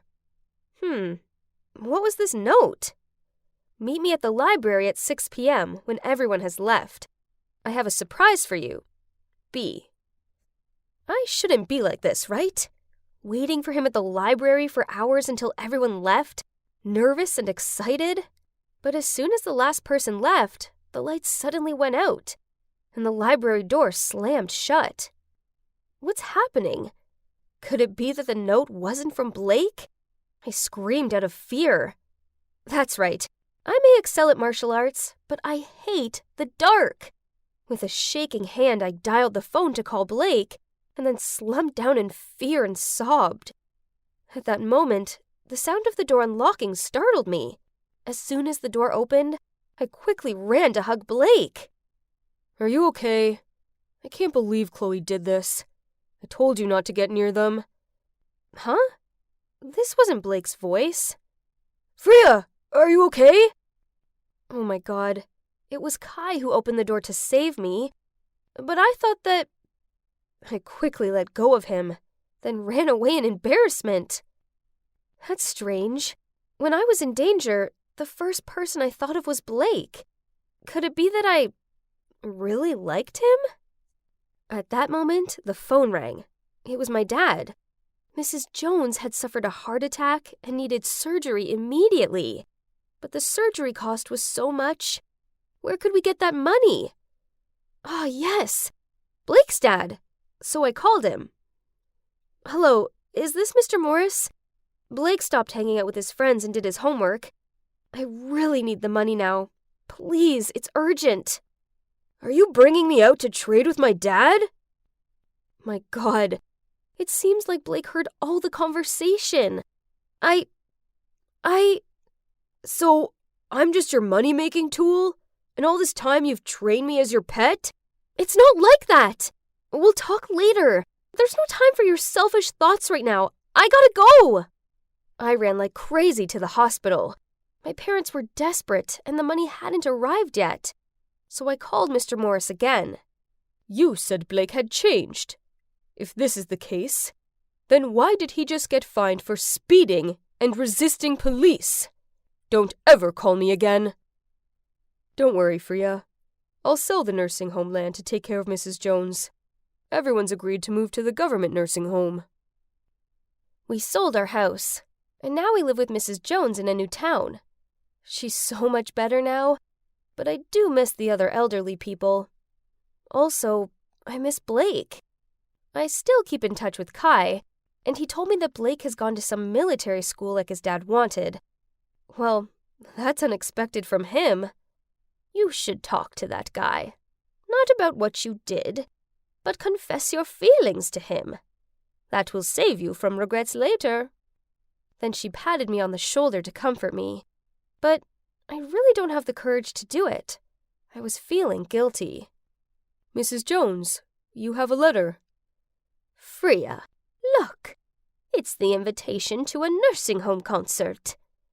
It's our concert, isn't it? Trembling, I took the invitation. What is this? I pushed Mrs. Jones's wheelchair to the door of the nursing home named Sunflower. When we walked in, we all burst into tears. Everyone was there. This is all Blake's doing. He's such a kind boy.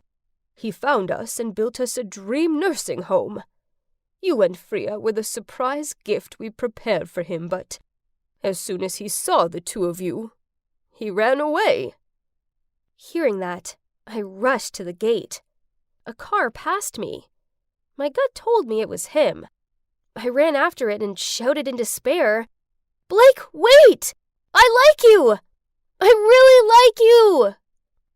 But the car quickly went out of sight. I helplessly slumped down on the street, tears streaming down my face, and I still muttered, "I really do like you." What are you saying? Say it louder. I turned around startled. It was Blake. He was in his military uniform and smiling at me fondly.